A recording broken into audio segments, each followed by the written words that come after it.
Hello friends, welcome to the success Kendra. Friends देखिए, आज इस सेशन में हम लोग बीपीएससी टीआरई 3.0 यानी कि बीपीएससी टीचर 3.0 जो न्यू वैकेंसी 2024 में आई हुई है, जिसका एग्जाम मार्च 2024 में लिया जाएगा। फ्रेंड्स उसके लिए मॉडर्न हिस्ट्री के महामैराथन सेशन को आज इस सेशन में हम लोग कवर करने वाले हैं।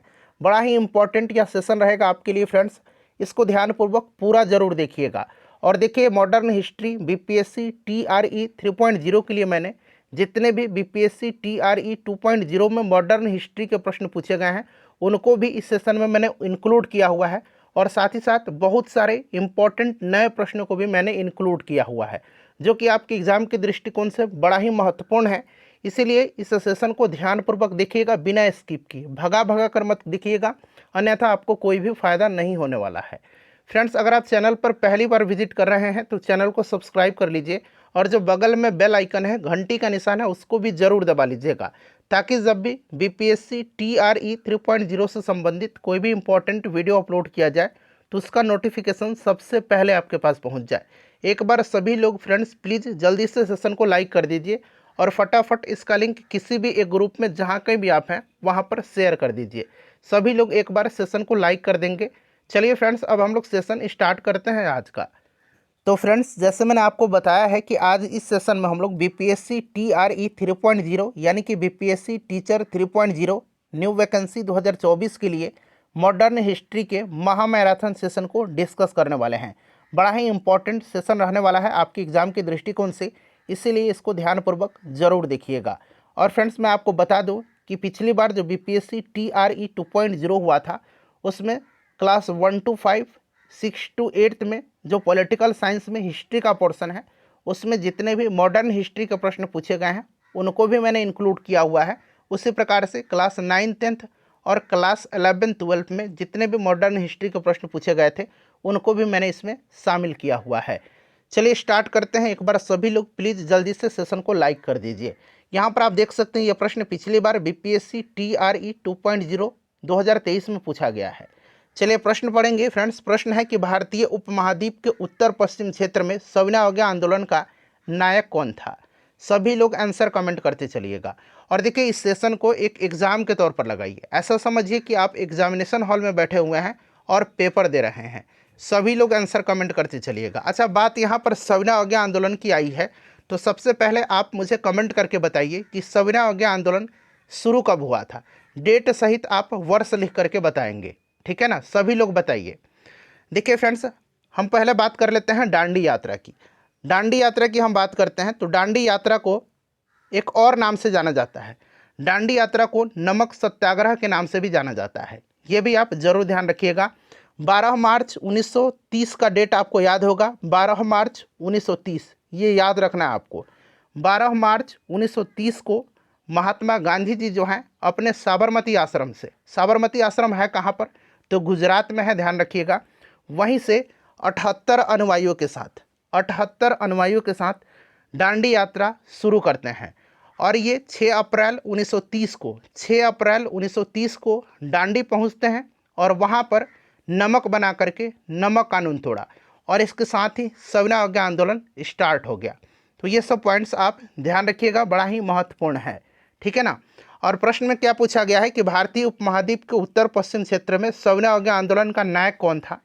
तो फ्रेंड्स, ये खान अब्दुल गफ्फार खान थे। ऑप्शन नंबर यहाँ पर सी राइट आंसर हो जाएगा। इनको सीमांत गांधी यानी कि फ्रंटियर गांधी के नाम से भी जाना जाता है। और देखिए फ्रेंड्स, लाल कुर्ती आंदोलन, लाल कुर्ती, ठीक है ना, लाल कुर्ती आंदोलन भारत में पश्चिमोत्तर सीमांत प्रांत में खान अब्दुल गफ्फार खान के द्वारा जो है शुरू किया गया था।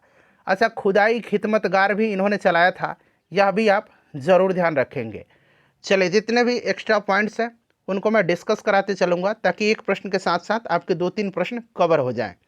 यहाँ पर देखिए, दिल्ली चलो आंदोलन निम्नलिखित में से किस आंदोलन से संबंधित है? दिल्ली चलो आंदोलन किस आंदोलन से संबंधित है? सभी लोग आंसर कमेंट करेंगे। 4-5 सेकंड का समय है आपके पास, आंसर कमेंट करिएगा, ठीक है ना? सभी लोग आंसर कमेंट करिएगा कि दिल्ली चलो आंदोलन निम्नलिखित में से किस आंदोलन से संबंधित है।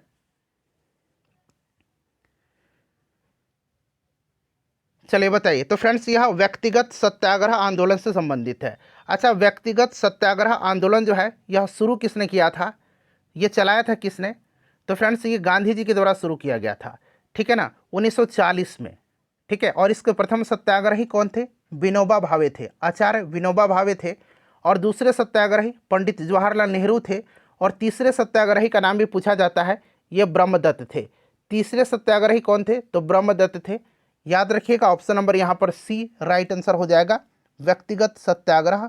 ठीक है ना।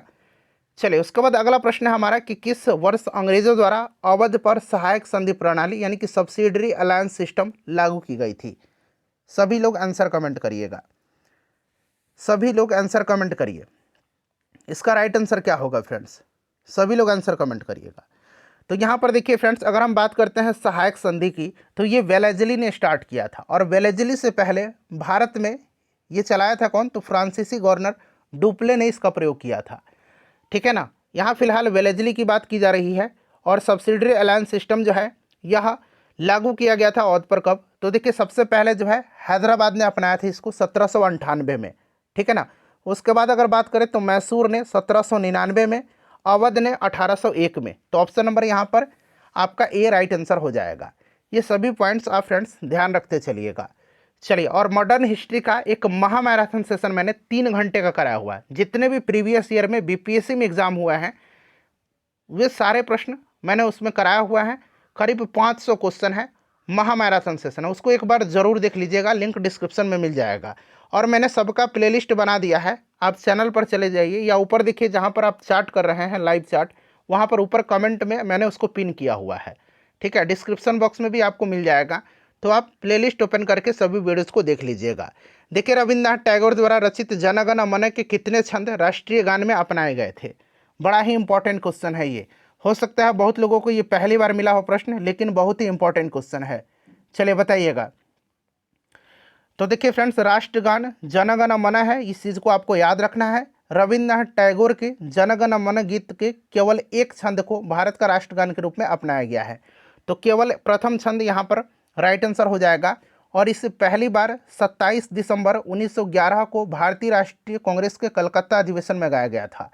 जन गण मन को आधिकारिक तौर पर 24 जनवरी 1950 को भारतीय राष्ट्रगान के रूप में संविधान सभा के द्वारा अपनाया गया था। ये 2 पॉइंट हो गए।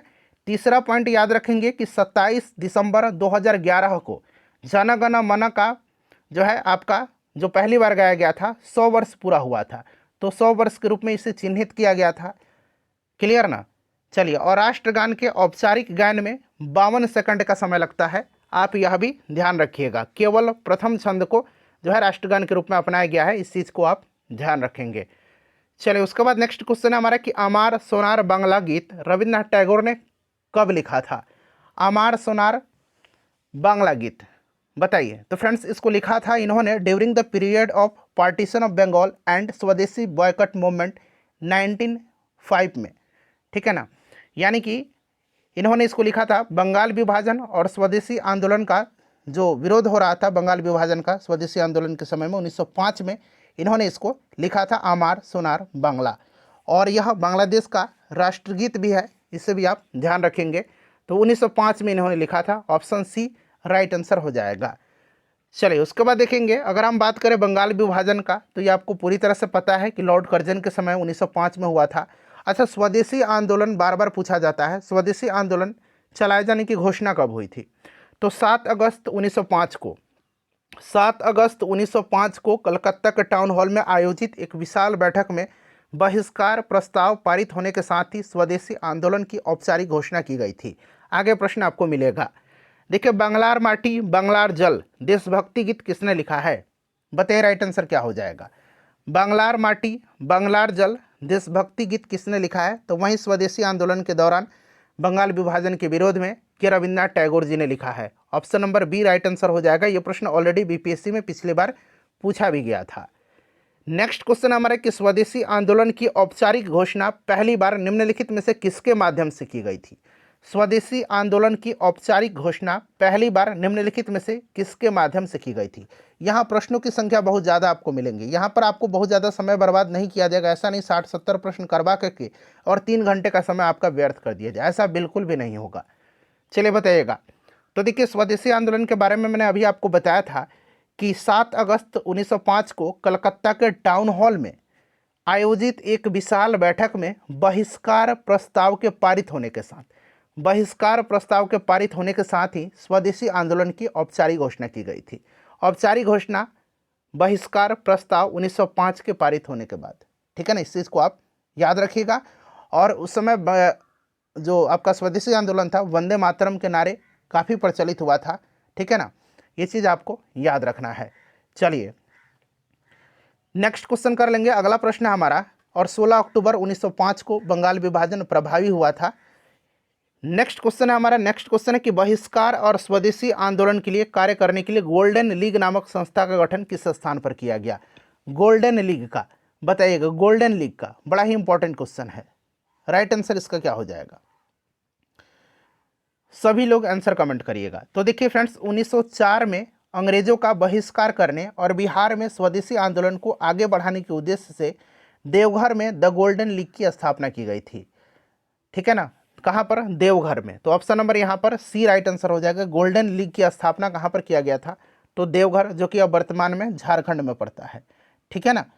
चलिए नेक्स्ट क्वेश्चन कर लेंगे। अगला प्रश्न है हमारा कि भारत छोड़ो आंदोलन के प्रस्तावक कौन थे?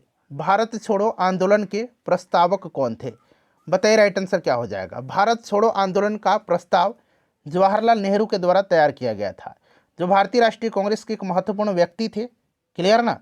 और आचार्य नरेंद्र देव, मौलाना अबुल कलाम आज़ाद, जेबी कृपलानी स्वतंत्रता आंदोलन के भी अभिन्न अंग थे। यहाँ पर आप देख सकते हैं उनका नाम भी दिया गया है। तो यहाँ पर राइट आंसर हो जाएगा आपका पंडित जवाहरलाल नेहरू, ठीक है ना। और महात्मा गांधी इस अवसर पर करो या मरो का भाषण दिए थे, यह भी आपको याद होगा। अच्छा, भारत छोड़ो जो है, भारत छोड़ो ये जो आपका शब्द है भारत छोड़ो, यह सबसे पहले किसने दिया था? तो ये आपका यूसुफ मेहर अली ने दिया है, ठीक है ना। चलिए उसके बाद नेक्स्ट क्वेश्चन हमारा कि भारत छोड़ो आंदोलन 1942 के संदर्भ में निम्नलिखित में से कौन सा कथन सही नहीं है? सही नहीं पूछा गया है। चलिए बताइएगा राइट आंसर क्या हो जाएगा? तो देखिए, भारत छोड़ो आंदोलन का उद्देश्य भारत में ब्रिटिश शासन को समाप्त करने की मांग करना था, ठीक है ना। और भारत छोड़ो आंदोलन बॉम्बे में शुरू हुआ और इसने ब्रिटिश शासन के अंत की मांग की, बिल्कुल करेक्ट है। वर्ष 1942 में भारत छोड़ो आंदोलन महात्मा गांधी सत्याग्रह का राष्ट्रीय आह्वान के परिणाम स्वरूप शुरू हुआ था, यह भी आपका बिल्कुल करेक्ट दिया गया है, ठीक है ना। चलिए, और क्रिप्स मिशन की विफलता के बाद जो है इसे स्टार्ट किया गया भारत छोड़ो आंदोलन को, तो ये भी सही दिया गया है। पूछा गया कौन सा सही नहीं है, तो चूंकि सारे सही हैं तो कोई भी इनमें से सही जो है गलत नहीं दिया गया, तो इसीलिए ऑप्शन नंबर ई यहाँ पर राइट आंसर हो जाएगा। चलिए फ्रेंड्स नेक्स्ट क्वेश्चन कर लेंगे। अगला प्रश्न कि गांधी जी ने खाली स्थान दिया है प्रसिद्ध करो या मरो का भाषण दिया। गांधी जी ने प्रसिद्ध करो या मरो का भाषण दिया था 8 अगस्त 1942 को भारत छोड़ो आंदोलन के समय ग्वालियर टैंक से, ठीक है ना। ग्वालियर टैंक जो मैदान था वहीं से इन्होंने दिया था। तो यहाँ पर 8 अगस्त 1942 राइट आंसर हो जाएगा, ठीक है ना। अच्छा, भारत छोड़ो आंदोलन को अगस्त क्रांति भी कहा जाता है, इस चीज़ को आप याद रखिएगा। चलिए उसके बाद देखिए अगला प्रश्न करेंगे। नेक्स्ट क्वेश्चन है हमारा कि 11 अगस्त 1942 को भारत छोड़ो, थोड़ा सा मैं छोटा कर देता हूँ ताकि आपको स्पष्ट रूप से दिखाई दे। 1942 को भारत छोड़ो आंदोलन के दौरान 7 छात्रों को पटना सचिवालय के पास झंडा फहराने के दौरान पुलिस की गोलियों के द्वारा मार दिया गया था। उस जिला मजिस्ट्रेट का नाम क्या है? यहाँ उस बना लीजिए, उस जिला मजिस्ट्रेट का नाम क्या था जिसने इन छात्रों के जुलूस पर गोलीबारी करने का आदेश दिया था? चलिए, बड़ा ही महत्वपूर्ण क्वेश्चन है फ्रेंड्स, सभी लोग इसका आंसर कमेंट करिएगा, सभी लोग इसका आंसर कमेंट करिए, बहुत ही इंपॉर्टेंट क्वेश्चन है। चलिए बताएंगे इसका राइट आंसर क्या हो जाएगा। तो फ्रेंड्स, ये आपके कितने छात्र शहीद हुए थे? तो 7 छात्र शहीद हुए थे। कब? तो 11 अगस्त 1942 को, ठीक है ना। इसमें 7 छात्र कौन कौन से थे? तो राजेंद्र सिंह, उमाकांत प्रसाद सिंह, रामानंद सिंह, राम गोविंद सिंह, जगपति कुमार, देवीबद्ध चौधरी और सतीश प्रसाद झा, ठीक है ना। और इस घटना की स्मृति में घटना स्थल पर शहीद स्मारक का भी निर्माण किया गया है, ठीक है ना। इस चीज़ को आप ध्यान रखिएगा। और पूछा गया है कि जो आपका मजिस्ट्रेट था उसका नाम क्या था जिसने यह ऑर्डर दिया था? तो फ्रेंड्स, उस मजिस्ट्रेट का नाम क्या था बताइए? तो राइट आंसर इसका हो जाएगा WG आर्चर। WG आर्चर, यहाँ पर ऑप्शन नंबर बी बिल्कुल करेक्ट आंसर हो जाएगा, ठीक है ना। चलिए उसके बाद नेक्स्ट क्वेश्चन है हमारा। अगला प्रश्न है फ्रेंड्स कि निम्नलिखित स्वतंत्रता सेनानियों में से किसने भारत छोड़ो आंदोलन के दौरान बम्बई के ग्वालियर टैंक मैदान पर भारतीय ध्वज फहराया था? भारतीय ध्वज किसने फहराया था? बताइए, राइट आंसर क्या हो जाएगा? भारत छोड़ो आंदोलन की शुरुआत 8 अगस्त 1942 को हुई थी। और देखिए फ्रेंड्स, अरुणा असफ अली जो हैं, अरुणा असफ अली, इन्होंने ही जो है ये आपके 1942 में भारत छोड़ो आंदोलन के दौरान ग्वालियर टैंक मैदान में बॉम्बे में भारतीय राष्ट्रीय ध्वज फहराया था, जिसके लिए ये व्यापक रूप से इनको याद किया जाता है। अरुणा असफ अली यहाँ पर बिल्कुल करेक्ट आंसर हो जाएगा। ठीक है ना फ्रेंड्स, ध्यान रखिएगा, अरुणा असफ अली। और अरुणा असफ अली को स्वतंत्रता आंदोलन की ग्रैंड ओल्ड लेडी के रूप में भी जाना जाता है, ग्रैंड ओल्ड लेडी। ठीक है ना, ग्रैंड ओल्ड लेडी के नाम से इनको जाना जाता है। और भारतीय स्वतंत्रता की जननी मैडम भिखाजी रुस्तम कामा को कहा जाता है, लेकिन अरुणा असफ अली को स्वतंत्रता आंदोलन की ग्रैंड ओल्ड लेडी के रूप में जाना जाता है। चलिए अगला प्रश्न करेंगे कि बिहार स्टूडेंट्स कॉन्फ्रेंस की स्थापना कब हुई थी? चलिए सभी लोग आंसर कमेंट करेंगे, बिहार स्टूडेंट्स कॉन्फ्रेंस की स्थापना कब हुई थी? राइट आंसर इसका क्या होगा? सभी लोग आंसर कमेंट करिएगा, बिहार स्टूडेंट्स कॉन्फ्रेंस की स्थापना कब हुई थी? तो फ्रेंड्स 1906 में हुई थी, याद रखिएगा कब हुई थी? 1906 में हुई थी बिहार स्टूडेंट्स कॉन्फ्रेंस की स्थापना। ठीक है ना, इसमें प्रमुख व्यक्तित्व का नाम याद रखेंगे, श्री कृष्ण सिंह थे, डॉक्टर राजेंद्र प्रसाद जी भी इसमें शामिल थे। ठीक है ना, चलिए उसके बाद नेक्स्ट क्वेश्चन करेंगे। अगला प्रश्न है कि स्वदेशी आंदोलन के दौरान प्रकाशित पत्रिका स्वराज कथा का संपादन किसने किया था? स्वदेशी आंदोलन के दौरान प्रकाशित पत्रिका स्वराज कथा का संपादन किसने किया था? बताएंगे राइट आंसर इसका क्या होगा? तो इसका संपादन जो है ये बाल मुकुंद वाजपेयी ने किया था। किसने किया था? बाल मुकुंद वाजपेयी ने किया था।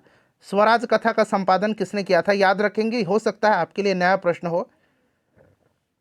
स्वराज कथा का संपादन किसने किया था? तो फ्रेंड्स ये बाल मुकुंद वाजपेयी ने किया था। चलिए उसके बाद नेक्स्ट क्वेश्चन है कि बिहार युवक संघ की स्थापना कब हुई थी? बिहार युवक संघ की स्थापना कब हुई थी? बताइए।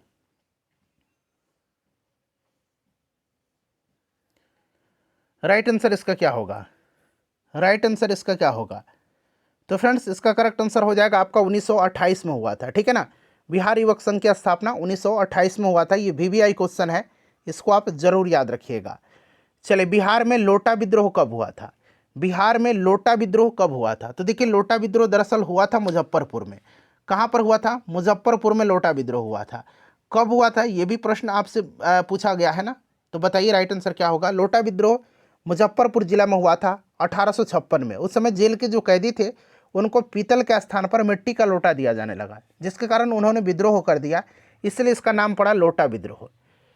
चलिए उसके बाद अगला प्रश्न है कि 1942 में बिहार के किस जिला को अपराधी जिला घोषित किया गया था? 1942 में बिहार के किस जिला को अपराधी जिला घोषित किया गया था? तो फ्रेंड्स 1942 में सारण को अपराधी जिला घोषित किया गया था। किसको? सारण को किया गया था। क्लियर ना, सारण को किया गया था भारत छोड़ो आंदोलन के दौरान। अच्छा, सविना अवज्ञा आंदोलन के दौरान छपरा जेल, ये भी बड़ा फेमस रहा था। सविना अवज्ञा आंदोलन के दौरान छपरा जेल में जो है नग्न हड़ताल का आयोजन किया गया था। कब? तो सविना अवज्ञा आंदोलन के दौरान। ठीक है ना, और भारत छोड़ो आंदोलन के दौरान अपराधी जिला सारण को घोषित किया गया था। ये दोनों पॉइंट्स आप याद रखिएगा। ठीक है ना फ्रेंड्स, चलिए आगे बढ़ेंगे। अगला प्रश्न कर लेंगे कि भारत छोड़ो आंदोलन के दौरान सुल्तानपुर में समानांतर सरकार की स्थापना किसके नेतृत्व में हुआ था? तो फ्रेंड्स देखिए भागलपुर में ऑलरेडी प्रश्न बन चुका है BPSC TRE में कि भागलपुर में किसके नेतृत्व में हुआ था? तो सियाराम के नेतृत्व में हुआ था। ठीक है ना, और सुल्तानपुर में जगलाल चौधरी के नेतृत्व में हुआ था। जगलाल चौधरी यहाँ पर राइट आंसर हो जाएगा। नेक्स्ट क्वेश्चन हमारे कि 16 अक्टूबर 1905 को बिहार में कहाँ राखी बंधन दिवस मनाया गया था? 16 अक्टूबर 1905 कुछ याद आ रहा है आपको? बंगाल विभाजन प्रभावी हुआ था और उसी के विरोध में रविंद्रनाथ टैगोर ने बंगाल में राखी बंधन दिवस का आयोजन करवाया था। और बिहार में भी इसका आयोजन हुआ था। हिंदू मुस्लिम एकता के रूप में इसे पहचाना जाता है। दरभंगा में किया गया था। ठीक है ना, कहाँ पर किया गया था? दरभंगा में किया गया था। ये भी आप याद रखिएगा, बड़ा ही इंपॉर्टेंट है। कहाँ पर किया गया था? तो फ्रेंड्स ये दरभंगा में किया गया था। ठीक है ना, अच्छा दरभंगा में किसके नेतृत्व में किया गया था? ये भी प्रश्न बन सकता है। बताइए राइट आंसर क्या हो जाएगा? दरभंगा में किसके नेतृत्व में हुआ था? यह अगर प्रश्न पूछा जाए तब क्या जवाब देंगे आप? किसके नेतृत्व में दरभंगा में हुआ था? चलिए बताइए, सभी लोग आंसर कमेंट करिएगा अगर जानते हैं तो। देखिए दरभंगा में हुआ था आपके सतीश चंद्र चक्रवर्ती की प्रेरणा से। सतीश चंद्र चक्रवर्ती की प्रेरणा से। ठीक है ना, चलिए अगला प्रश्न हमारा कि 1942 भारत छोड़ो आंदोलन में किसने महत्वपूर्ण भूमिका निभाई थी? किसने महत्वपूर्ण भूमिका निभाई थी? ये सभी महिलाएं हैं, प्रभावती देवी, रामप्यारी देवी, यशस्वी देवी। तो यहाँ पर देखिए प्रभावती देवी जो है ये आपके जयप्रकाश नारायण की धर्मपत्नी है और इन्होंने भी आपको जो भारत छोड़ो आंदोलन था उसमें महत्वपूर्ण भूमिका निभाई थी। रामप्यारी देवी भी निभाई थी और यशस्वी देवी भी निभाई थी। तो इनमें से एक से अधिक यहाँ पर राइट आंसर हो जाएगा। चलिए फ्रेंड्स अगला प्रश्न करेंगे कि डॉक्टर राजेंद्र प्रसाद को 9 अगस्त 1942 को गिरफ्तार करके कहाँ भेजा गया था? राजेंद्र प्रसाद को 9 अगस्त 1942 को गिरफ्तार करके कहाँ भेजा गया था? बताइए राइट आंसर क्या हो जाएगा। तो फ्रेंड्स इनको बांकीपुर जेल में भेजा गया था और जयप्रकाश नारायण जी को हजारीबाग जेल में भेजा गया था भारत छोड़ो आंदोलन के समय, ठीक है ना। और जहाँ पर 9 नवंबर 1942 को 9 नवंबर 1942 को जो है दीपावली की रात थी, जयप्रकाश नारायण वहाँ से अपने साथियों के साथ भाग निकले थे। साथियों में योगेंद्र शुक्ल, सूरज नारायण सिंह, रामानंद मिश्र, इन सब का नाम याद रख सकते हैं, ठीक है ना। और जयप्रकाश नारायण के नेतृत्व में नेपाल में आज़ाद दस्ता की स्थापना किया गया था। क्लियर। चलिए और आज़ाद दस्ता से अगर बात करते हैं तो आज़ाद दस्ता से आपको याद रखना है कि आज़ाद दस्ता के रेडियो एवं प्रसार विभाग का संचालन का प्रभारी कौन था? तो राम मनोहर लोहिया जी थे, ठीक है ना। चलिए अगला प्रश्न करेंगे फ्रेंड्स कि चंपारण सत्याग्रह के दौरान सरकार द्वारा गठित चंपारण एग्रेरियन कमेटी की अनुशंसा पर क्षतिपूर्ति के रूप में कितने प्रतिशत धनराशि किसानों को वापस की गई थी? इंपॉर्टेंट क्वेश्चन है। चंपारण एग्रेरियन कमेटी का गठन किया गया था, ठीक है ना। बताइए उस समय बिहार का जो उपराज्यपाल था तत्कालीन एडवर्ड गेट ने किया था, ठीक है। और इसके अध्यक्ष कौन थे चंपारण एग्रेरियन कमेटी के? FG sly. कौन थे? FG स्लाई थे। FG स्लाई ये नाम आप याद रखेंगे। गांधी जी भी इसके सदस्य रहे थे। क्लियर ना। और देखिए इसमें जो है इस कमेटी की अनुशंसा पर 3 कठिया प्रणाली के कानून को समाप्त कर दिया गया था और किसानों का लगान घटा दिया गया और क्षतिपूर्ति के रूप में 25% जो धन था वो वापस दिया गया। तो यहाँ पर 25% यहाँ पर राइट आंसर हो जाएगा। देखिए सुभाष चंद्र बोस ने किस स्थान से दिल्ली चलो का अपना प्रसिद्ध उद्घोष किया था? अब यहाँ पर आप देख सकते हैं फ्रेंड्स ये प्रश्न जो है पिछली बार BPSC TRE में पूछा गया प्रश्न है। बताइए सुभाष चंद्र बोस ने किस स्थान से दिल्ली चलो का अपना प्रसिद्ध उद्घोष दिया था? तो देखिए सुभाष चंद्र बोस ने दिया था सिंगापुर से। नेताजी ने 1943 में 1943 ये सन भी आप याद रखेंगे। 1943 में सिंगापुर के टाउन हॉल के सामने से सुप्रीम कमांडर यानी कि सर्वोच्च सेनापति के रूप में सेना को संबोधित करते हुए दिल्ली चलो का नारा दिया था 1943 में। सिंगापुर यहाँ पर राइट आंसर हो जाएगा। और तुम मुझे खून दो मैं तुम्हें आज़ादी दूंगा, यह भी नारा सुभाष चंद्र बोस जी के द्वारा ही दिया गया था। याद रखिएगा 1938 में और 1939 में, ये 2 सन आपको जरूर याद रखना है। 1938 में जो हरिपुरा में भारतीय राष्ट्रीय कांग्रेस का अधिवेशन हुआ था इसकी अध्यक्षता इन्होंने किया था। कहाँ पर? हरिपुरा में। और 1939 में हुआ था त्रिपुरी में, इसकी भी अध्यक्षता इन्होंने ही किया था, ठीक है ना। हरिपुरा में भी और त्रिपुरी में भी। सन घबराइएगा मत, ऐसा नहीं 1938 त्रिपुरी कह दीजिए और 1939 को हरिपुरा कह दीजिए, ऐसा नहीं। और देखिए 1938 में ही जो हरिपुरा में हुआ था वहीं पर कांग्रेस अध्यक्ष सुभाष चंद्र बोस ने जवाहरलाल नेहरू के साथ मिलकर के जवाहरलाल नेहरू की अध्यक्षता में राष्ट्रीय योजना समिति की भी स्थापना किया था। चलिए इतने सारे पॉइंट्स 4-5 प्रश्न मैंने आपका कवर करवा दिया। नेक्स्ट क्वेश्चन हमारा किस कांग्रेस सत्र में असहयोग आंदोलन का संकल्प लिया गया? चलिए बताएंगे राइट आंसर इसका क्या हो जाएगा। तो फ्रेंड्स ये आपका कौन सा? नागपुर सत्र था, ठीक है ना, नागपुर सत्र था। और कांग्रेस ने किस सत्र में असहयोग आंदोलन का प्रस्ताव पारित किया, ये प्रश्न पूछा जाएगा तब। तो ये कलकत्ता अधिवेशन था, विशेष सत्र बुलाया गया था, ये भी आप ध्यान रखेंगे। इसका आंसर आपका नागपुर सत्र हो जाएगा, option number A right answer हो जाएगा। सितंबर 1920 में कोलकाता में संपन्न भारतीय राष्ट्रीय कांग्रेस के विशेष अधिवेशन हुआ था, जहां मैंने आपको बताया था कि महात्मा गांधी का असहयोग के प्रस्ताव को पारित किया गया था, ठीक है ना। उसका विरोध किसने किया था, यह भी प्रश्न बनता है। तो ये चित्तरंजन दास ने किया था, इस चीज को भी आप ध्यान रखेंगे, ठीक है ना। नेक्स्ट क्वेश्चन है कि भारतीय राष्ट्रीय कांग्रेस के किस सत्र की महात्मा गांधी जी ने अध्यक्षता किया है? तो केवल एक बार इन्होंने अध्यक्षता किया है, 1924 का बेलगाम अधिवेशन का। ऑप्शन नंबर यहाँ पर बी राइट आंसर हो जाएगा। यहाँ पर आप देख सकते हैं ये भी प्रश्न पिछले साल ही पूछा गया है। और देखिए फ्रेंड्स जो गया में हुआ था 1922 में, बिहार में हुआ था, इसकी अध्यक्षता चित्तरंजन दास ने किया था। और 1912 में बांकीपुर पटना में हुआ था, इसकी अध्यक्षता RN माधोलकर ने किया था। 1916 में किसने किया था आप मुझे कमेंट करके बताइएगा। लखनऊ वाला अधिवेशन, ठीक है, जिसमें मुस्लिम और लीग से समझौता हुआ था। और नरम दल और गरम दलों में एकता हुई थी, बताइएगा। देखिए, गांधी जी की जो प्रसिद्ध दांडी यात्रा है, कौन सा आंदोलन इसको कहा जाता है? तो थोड़ी देर पहले ही प्रश्न में मैंने आपको बताया था कि इसको नमक सत्याग्रह के भी नाम से जाना जाता है। दांडी यात्रा 12 मार्च 1930 को स्टार्ट हुई थी। कहाँ से? साबरमती आश्रम से, ठीक है ना। कितने अनुयायियों के साथ? तो 78 अनुयायियों के साथ गांधी जी ने स्टार्ट किया था। नेक्स्ट क्वेश्चन करेंगे कि 1857 की क्रांति में किसने जगदीशपुर में विद्रोह का नेतृत्व किया? बीपीएससी का यह फेवरेट क्वेश्चन है। तो फ्रेंड्स, ये कुंवर सिंह थे। बेगम हजरत महल ने कहाँ से किया था? तो ये लखनऊ से किया था इन्होंने। तात्या टोपे ने कहाँ से किया था? तात्या टोपे और नाना साहब ने कानपुर से किया था। चलिए, उसके बाद नेक्स्ट क्वेश्चन है, किसने फॉरवर्ड ब्लॉक की स्थापना किया था? फॉरवर्ड ब्लॉक की स्थापना किसने किया था, बताइए। फॉरवर्ड ब्लॉक की स्थापना 1939 में, याद रखिएगा, पिछले साल ही पूछा गया प्रश्न है। 1939 में फॉरवर्ड ब्लॉक की स्थापना सुभाष चंद्र बोस ने किया था। और स्वतंत्रता संघर्ष के दौरान सुभाष चंद्र बोस ने ही फ्री इंडियन लीजन नामक सेना भी बनाई थी। फ्री इंडियन लीजन नामक सेना का गठन किसने किया था? तो सुभाष चंद्र बोस ने। यह भी प्रश्न बन सकता है। ऑप्शन बी राइट आंसर हो जाएगा।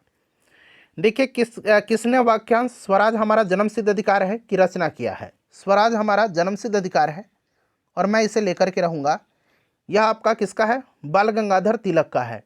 ऑप्शन नंबर यहाँ पर सी राइट आंसर हो जाएगा। उसके बाद देखिएगा कि किसने अवध किसान सभा की स्थापना किया था? अवध किसान सभा की स्थापना किसने किया था? चलिए बताएंगे इसका राइट आंसर क्या होगा फ्रेंड्स। किसने अवध किसान सभा की स्थापना किया था? तो फ्रेंड्स, यह किया था बाबा रामचंद्र दास ने, अवध किसान सभा का। अच्छा, एक नाम आपके मन में जरूर आ रहा होगा, विद्यानंद, ठीक है ना, स्वामी विद्यानंद। स्वामी विद्यानंद और स्वामी सहजानंद सरस्वती तो आपको पता ही है, अखिल भारतीय किसान संघ की स्थापना किया था इन्होंने, किसान सभा की स्थापना, ठीक है ना। लेकिन स्वामी विद्यानंद वाला प्रश्न जब भी बीपीएससी पूछता है ना, तो थोड़ा सा कन्फ्यूजन होता है। यहाँ पर मैं आपको क्लियर कर देता हूँ। देखिए, स्वामी विद्यानंद जी जो थे, इन्होंने 1919-20 में दरभंगा में किसान आंदोलन का नेतृत्व किया था। प्रश्न बनता है कि वर्ष 1919-20 में दरभंगा किसान आंदोलन के प्रमुख नेता कौन थे? बीपीएससी पूछता है। तो अधिकतर छात्र जो है स्वामी सहजानंद सरस्वती पर लगा देते हैं, ठीक है ना। लेकिन इसका आंसर होगा स्वामी विद्यानंद, याद रखेंगे आप। चलिए फ्रेंड्स, नेक्स्ट क्वेश्चन हमारे कि आनंद मठ की रचना किसने की है? बड़ा ही इंपॉर्टेंट है। आनंद मठ की रचना किसने किया है? और इसी में सन्यासी विद्रोह का भी उल्लेख है आनंद मठ में ही। बंकिम चंद्र चट्टोपाध्याय ने किया है। ऑप्शन नंबर यहाँ पर सी राइट आंसर हो जाएगा। देखिए, 1917 में कोलकाता में प्रथम भारतीय जूट मिल की स्थापना किसने किया था? वीवीआई क्वेश्चन है ये आपके एग्जाम के लिए। चलिए बताइए, कहीं ना कहीं पूछ लिया जाएगा, किसी न किसी कक्षा में पूछ लिया जाएगा यहाँ। 1917 में कोलकाता में प्रथम भारतीय जूट की स्थापना जो है यह किया था सेठ हुकुमचंद ने। किसने किया था? सेठ हुकुमचंद ने किया था। अगला प्रश्न करेंगे, नेक्स्ट क्वेश्चन है कि किसने स्वदेशी आंदोलन की प्रेरणा हेतु भारत माता की पेंटिंग चित्रित किया था? भारत माता की पेंटिंग किसने चित्रित किया था? तो फ्रेंड्स, ये किया था अवनींद्रनाथ टैगोर ने। किसने किया था?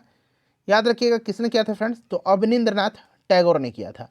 बड़ा ही इंपॉर्टेंट है, किसने किया था? तो अवनींद्रनाथ टैगोर ने किया था, याद रखिएगा, ठीक है ना।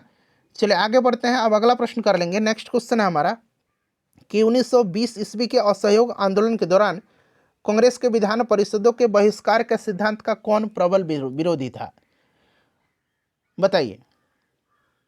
तो देखिए, इसमें से अगर हम बात करते हैं फ्रेंड्स, तो इसके प्रबल विरोधी पूछा जा रहा है। तो मेरे हिसाब से अगर हम बात करें तो मैं आपको बता देना चाहता हूं कि इसमें कांग्रेस के वरिष्ठ नेता और पंजाब के प्रांतीय अध्यक्ष जो रहे थे, वो ये मानते थे कि विधान परिषद में भागीदारी करके कांग्रेस ब्रिटिश सरकार के साथ सहयोग कर रही है। और उन्होंने कहा कि विधान परिषद एक ढोंग है और इससे भारतीय स्वतंत्रता आंदोलन को कोई भी लाभ नहीं होगा। ये लाला लाजपत राय थे। और लाला लाजपत राय के अलावा भी इस सिद्धांत का विरोध किया था किसने? तो मोतीलाल नेहरू थे, चित्तरंजन दास थे, महात्मा गांधी थे, चंद्रशेखर आज़ाद थे, सुभाष चंद्र बोस थे। इन सब नेताओं ने इसका विरोध किया था। तो यहाँ पर लाला लाजपत राय, चित्तरंजन दास भी दे रखा है, ठीक है ना। मोतीलाल नेहरू का भी नाम दिया गया है। तो मेरे हिसाब से तो यहाँ पर आपका वैसे भी अगर आप बी आप सी देखेंगे तो 1 से अधिक इसका आंसर होना चाहिए। आपकी क्या राय है, जरा एक बार आप मुझे कमेंट करके अपना राय बताइएगा। चलिए अगला प्रश्न है हमारा कि किसने कहा कि क्रांतिकारियों का उद्देश्य आतंकवाद नहीं अपितु क्रांति, और क्रांति का उद्देश्य भारत में राष्ट्रीय सरकार की स्थापना है? मैं चाहता हूं कि इस प्रश्न का आंसर आप मुझे कमेंट करके बताएं। बताइएगा, आसान प्रश्न है, इसका आंसर आप लोग मुझे कमेंट करके बताइएगा। ठीक है ना फ्रेंड्स। चलिए उसके बाद देखिएगा कि Gandhi in his time and hours, अंग्रेजी में लिख दूं क्या, Gandhi in his time and hours. ठीक है ना। यह लिखी गई है किसके द्वारा, तो यह लिखा है डेविड हार्डीमैन के द्वारा। डेविड हार्डीमैन के द्वारा यह लिखी गई है। ऑप्शन नंबर ए यहाँ पर बिल्कुल राइट आंसर होगा। चलिए उसके बाद देखिएगा कि झारखंड क्षेत्र में उलगुलान विद्रोह के नायक कौन थे। उलगुलान विद्रोह के नायक कौन थे, चलिए बताइएगा। उलगुलान विद्रोह, मुंडा विद्रोह, आपको याद है ना, बिरसा मुंडा थे। ऑप्शन नंबर यहाँ पर ए राइट आंसर हो जाएगा, बिरसा मुंडा। चलिए फ्रेंड्स नेक्स्ट क्वेश्चन है कि भागीरथ मांझी के नेतृत्व में सफाहर आंदोलन किस जनजाति से संबंधित है, बताइएगा। सफाहर आंदोलन जो है यह किस जनजाति से संबंधित है। तो देखिए फ्रेंड्स, यह भागीरथ मांझी के नेतृत्व में हुआ था सफाहर आंदोलन। 1868 में संथालों के नेतृत्व में जो है यह आंदोलन भागीरथ मांझी के द्वारा शुरू किया गया था। तो यहाँ पर संथाल यहाँ पर राइट आंसर हो जाएगा। चलिए उसके बाद देखिएगा कि औपनिवेशिक शासन में भारत में कौन सी राजस्व प्रणाली लागू थी। औपनिवेशिक शासन में भारत में कौन सी राजस्व प्रणाली लागू थी, चलिए बताइएगा इसका राइट आंसर क्या होगा। तो फ्रेंड्स यहाँ पर आप देख सकते हैं अस्थाई बंदोबस्त, ठीक है ना, रैयतवाड़ी बंदोबस्त और महालवाड़ी बंदोबस्त। ठीक है ना, ये सभी राजस्व की प्रणालियाँ जो थी ये आपके औपनिवेशिक शासनकाल में भारत में ये लागू थी। इसलिए यहाँ से ऑप्शन नंबर डी हो जाएगा, उपयुक्त से एक से अधिक। ठीक है ना। चलिए फ्रेंड्स अगला प्रश्न करेंगे कि फैजाबाद में 1857 के विद्रोह का नेतृत्व किसने किया था। फैजाबाद में किसने किया था, तो देखिए फैजाबाद में जो है किसने किया था, बताइए।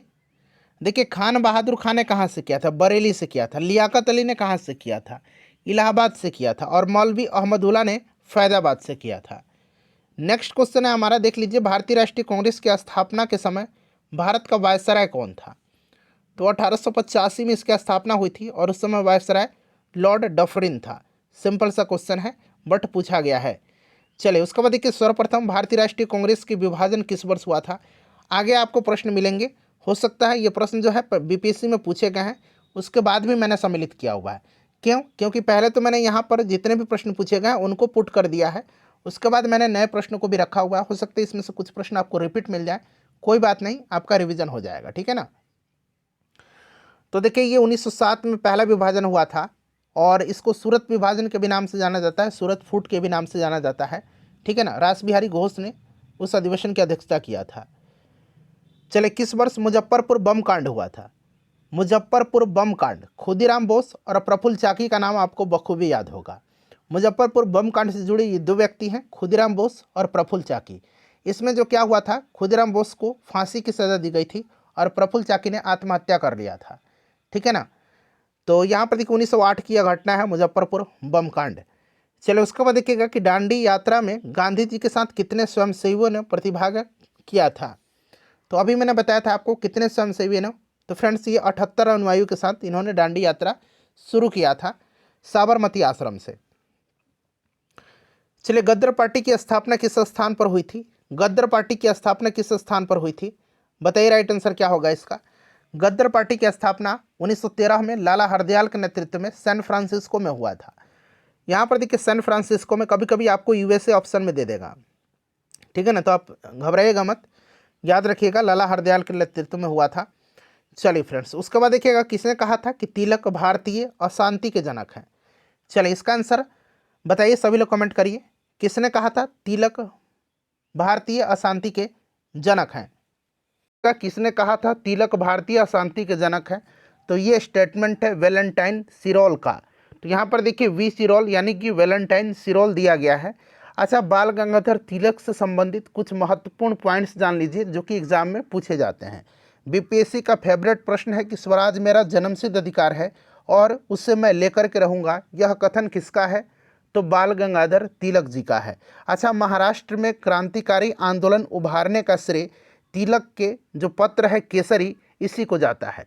केसरी मराठी भाषा में प्रकाशित होता था और इनका एक और समाचार पत्र था या पत्रिका कहिए, द मराठा, जो कि अंग्रेजी में छपता था। ठीक है ना।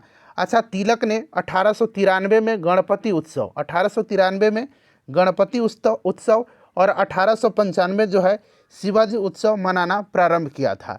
और देखिए 3 जुलाई 1908 को बाल गंगाधर तिलक जी को अंग्रेज़ों ने राजद्रोह के आरोप में गिरफ्तार कर लिया और बर्मा के मांडले जेल में इनको जो है 1908 से लेकर के 1914 तक 6 वर्ष की कारावास की सज़ा सुनाई थी।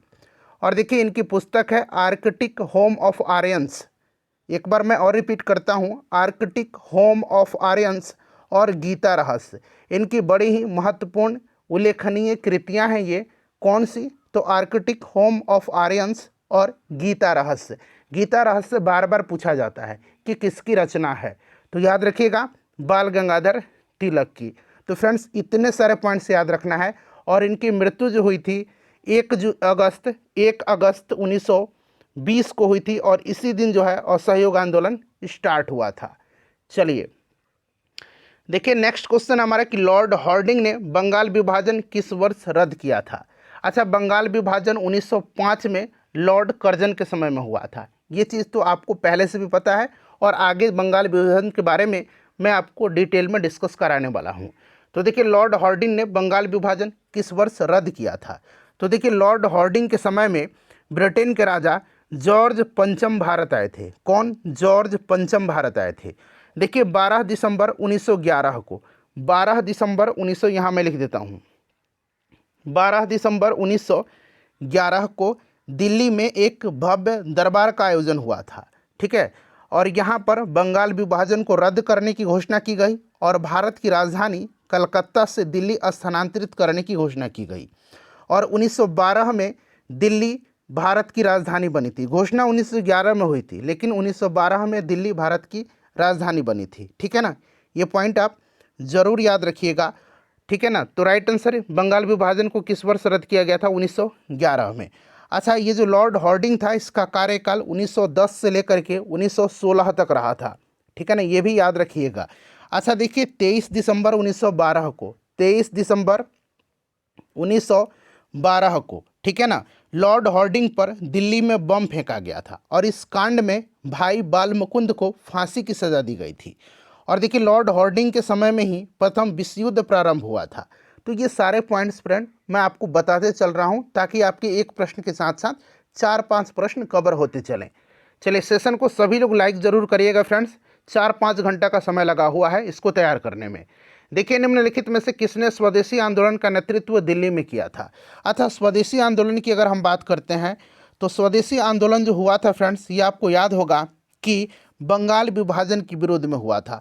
7 अगस्त 1905 को कलकत्ता के टाउन हॉल में स्वदेशी आंदोलन चलाने की घोषणा की गई थी। 16 अक्टूबर 1905 को बंगाल विभाजन प्रभावी हुआ था। ठीक है ना, और देखिए फ्रेंड्स स्वदेशी आंदोलन में वंदे मातरम, विभाजन नहीं चाहिए और बंगाल एक है इत्यादि नारे लगाए गए थे। और देखिए स्वदेशी आंदोलन का नेतृत्व दिल्ली में जो किया था सैयद हैदर रजा ने किया था। ठीक है ना, वहीं अगर आपसे पूछा जाए कि पूना और बॉम्बे में किसने किया था तो बाल गंगाधर तिलक ने किया था। क्लियर, लाला लाजपत राय और अजीत सिंह ने पंजाब में किया था और मद्रास में चिदम्बरम पिल्लई ने किया था। ये सारे पॉइंट्स आप ज़रूर ध्यान रखिएगा फ्रेंड्स, सारे के सारे महत्वपूर्ण हैं। और देखिए एनसीईआरटी क्लास 9th और क्लास 10th का हिस्ट्री और ज्योग्राफी मैंने कवर कराया हुआ है। 1912 यहाँ पर देख लीजिए 1992 से लेकर के पिछले बार जो ट्री हुआ था 2.0 वहाँ तक जितने भी प्रश्न पूछे गए हैं मैंने आपको मॉडर्न हिस्ट्री का अलग कराया हुआ 3 घंटे का क्लास है वो देखिएगा। आपको ज्योग्राफी कराया हुआ है, साइंस में मैंने फिजिक्स केमिस्ट्री बायोलॉजी को अलग अलग कराया हुआ है, बिहार हिस्ट्री भी कराया हुआ है, बहुत सारे वीडियोज़ मैंने कराए हुए हैं। सबका मैंने प्लेलिस्ट बना दिया है, लिंक आपको डिस्क्रिप्शन बॉक्स में मिल जाएगा और कमेंट बॉक्स में भी मिल जाएगा। आप ऊपर देख रहे हैं चार्ट के ऊपर, वहाँ पर भी आपको लिंक दिख रहा होगा, आप सभी वीडियोज़ को देखिएगा। चलिए नेक्स्ट क्वेश्चन है हमारा कि निम्नलिखित में से किस आंदोलन के कारण भारतीय राष्ट्रीय कांग्रेस का विभाजन हुआ जिसके कारण नरम और गरम दल का उद्भव हुआ था। निम्नलिखित में से किस आंदोलन के कारण भारतीय राष्ट्रीय कांग्रेस का विभाजन हुआ जिसके कारण नरम दल और गरम दल का उद्भव हुआ था? बताएंगे सभी लोग, आंसर कमेंट करते चलिएगा। तो देखिए ये हुआ था स्वदेशी आंदोलन के कारण। स्वदेशी आंदोलन चलाने के तरीके को लेकर के कांग्रेस 1907 ईस्वी में सूरत अधिवेशन में उग्रवादी यानी कि गरम और उदारवादी यानी कि नरम दल में विभाजित हो गई थी 1907 के सूरत अधिवेशन में, ठीक है ना, जिसकी अध्यक्षता रासबिहारी घोष ने किया था। चलिए नेक्स्ट क्वेश्चन हमारा कि मुजफ्फरपुर में किंग्सफोर्ड की हत्या का प्रयास कब किया गया था। मुजफ्फरपुर में किंग्सफोर्ड की हत्या का प्रयास कब किया गया था। देखिए ये प्रयास किया था प्रफुल्ल चाकी और खुदीराम बोस ने। प्रफुल्ल चाकी और खुदीराम बोस ने 30 अप्रैल 1908 को 30 अप्रैल 1908 को जो है मुजफ्फरपुर के जज किंग्सफोर्ड की हत्या का प्रयत्न किया और गलती से बम जो है यह केनेडी की गाड़ी पर जाकर के गिरा, ठीक है, किंग्सफोर्ड की गाड़ी पर ना जाकर के केनेडी की गाड़ी पर गिरा था। और इसके चलते जो है उसमें जो है 2 महिलाएं थी, उनका मृत्यु हुई थी। और इसके लिए जो क्या हुआ था, तो देखिए 11 अगस्त 1908 को, डेट बड़ा ही महत्वपूर्ण है, 11 अगस्त 1908 को खुदीराम बोस को फांसी होती है और प्रफुल्ल चाकी ने आत्महत्या कर लिया। 1908 यहाँ पर राइट आंसर हो जाएगा। चलो उसके बाद देखिएगा कि राजनीतिक स्वतंत्रता राष्ट्र की प्राणवायु है, यह कथन किसका है। हमने बीपीएससी TRE 2.0 में हिस्ट्री वाले सेक्शन में देखा था कि स्टेटमेंट वाला प्रश्न पूछा गया था। तो यहाँ पर राजनीतिक स्वतंत्रता राष्ट्र की प्राणवायु है, ये स्टेटमेंट किसका है, चलिए बताइएगा। तो फ्रेंड्स ये स्टेटमेंट जो है यह अरविंद घोष का है, ठीक है ना। अच्छा, अरविंद घोष की एक पुस्तक है लाइफ डिवाइन। लाइफ डिवाइन किसकी रचना है पूछा जाता है, लाइफ डिवाइन किसकी रचना है, लाइफ डिवाइन, तो ये अरविंद घोष की रचना है, ठीक है ना। चलिए नेक्स्ट क्वेश्चन कर लेंगे कि एनी बेसेंट कांग्रेस के अध्यक्ष कब निर्वाचित हुई थी। एनी बेसेंट कांग्रेस की अध्यक्ष कब निर्वाचित हुई थी। अच्छा, एनी बेसेंट की कॉमनवेल्थ और न्यू इंडिया, याद रखिएगा कॉमनवेल्थ और न्यू इंडिया, इसका संपादन किसने किया था, तो एनी बेसेंट ने किया था, ठीक है ना फ्रेंड्स, बड़ा ही महत्वपूर्ण है, याद रखिएगा। और देखिए एनी बेसेंट कांग्रेस के अध्यक्ष बनने वाली पहली महिला थी, पहली महिला, और पहली भारतीय महिला जो थी ये सरोजनी नायडू थी। तो एनी बेसेंट कांग्रेस के अध्यक्ष कब निर्वाचित हुई थी, तो कोलकाता अधिवेशन जो हुआ था 1917 में, इसी की अध्यक्षता इन्होंने किया था, ठीक है ना। चलिए उसके बाद देखिए लखनऊ अधिवेशन 1916, इसकी अध्यक्षता किसने किया था बताइए, तो अंबिका चरण मजूमदार ने किया था। और अमृतसर अधिवेशन 1919 की अध्यक्षता किसने किया था, तो मोतीलाल नेहरू ने किया था, क्लियर ना। चलिए नेक्स्ट क्वेश्चन कर लेंगे। अगला प्रश्न हमारा कि अलीपुर बम कांड में अरविंद घोष का बचाव किस वकील ने किया था, यहाँ किस बना लीजिए, किस वकील ने किया था, तो 1908 की यह घटना है, ठीक है ना। और अरविंद घोष का बचाव जो किया था ये CR दास ने किया था, चित्तरंजन दास ने किया था। अच्छा, चित्तरंजन दास से संबंधित प्रश्न बनता है 1922 का जो गया अधिवेशन हुआ था बिहार में, भारतीय राष्ट्रीय कांग्रेस का दूसरा अधिवेशन था गया में, इसकी अध्यक्षता चित्तरंजन दास ने किया था, ठीक है ना। चलिए नेक्स्ट क्वेश्चन है हमारा 1916 में मुस्लिम लीग और कांग्रेस के बीच किसने समझौता कराया था। सभी लोग आंसर कमेंट करिए। 1916 में मुस्लिम लीग और कांग्रेस के बीच किसने समझौता कराया था। तो फ्रेंड्स देखिए 1916 में मुस्लिम लीग और कांग्रेस के बीच जो समझौता कराया था ये एनी बेसेंट और बाल गंगाधर तिलक के प्रयत्न से, ठीक है ना। तो बाल गंगाधर तिलक और एनी बेसेंट दोनों नाम दिया गया है, तो एक से अधिक यहाँ पर राइट आंसर हो जाएगा। 1916 का लखनऊ अधिवेशन हुआ था, इसमें आपके गरम दल और नरम दल में एकता हो गई थी और मुस्लिम लीग से समझौता हुआ था। अंबिका चरण मजूमदार इसकी अध्यक्षता किए थे। देखिए अगला प्रश्न हमारा कि भारतीय स्वतंत्रता संग्राम में 16 अक्टूबर 1905 निम्नलिखित कारणों में से किसके लिए प्रसिद्ध है। चलिए सभी स्टेटमेंट को पढ़िए, सभी ऑप्शंस को पढ़िए और आंसर कमेंट करिएगा। तो देखिए 16 अक्टूबर 1905 को जो है बंगाल विभाजन प्रभावी हुआ था, लागू हुआ था। तो इस दिन आधिकारिक रूप से बंग भंग यानी कि बंगाल विभाजन लागू हुआ था। कोलकाता के टाउन हॉल में स्वदेशी आंदोलन की औपचारिक घोषणा 7 अगस्त 1905 को की गई थी। और दादा भाई नौरोजी ने घोषणा की कि भारतीय राष्ट्रीय कांग्रेस का लक्ष्य स्वराज है 1906 के कलकत्ता अधिवेशन में। तो आपको 1905 वाली घटना ये आपका ऑप्शन नंबर बी हो जाएगा, 16 अक्टूबर 1905 की। चलिए उसके बाद नेक्स्ट क्वेश्चन है हमारा कि निम्नलिखित में से वह कौन था जो काकोरी षड्यंत्र कांड में फांसी की सजा से बच गया था। काकोरी षड्यंत्र कांड, काकोरी ट्रेन एक्शन इसका नया नाम दिया गया है, ठीक है ना। और देखिए यह घटना हुई थी कब, तो 9 अगस्त 1925 को, बड़ा ही इंपॉर्टेंट है, 9 अगस्त 1925 की यह घटना है काकोरी ट्रेन एक्शन, जब रेलगाड़ी से सरकारी खजाना सहारनपुर से लखनऊ की ओर जा रही थी तो इसको काकोरी नामक स्टेशन पर लूटा गया था। और इस खजाने को लूटने का जो विचार था ये रामप्रसाद बिस्मिल जी का था।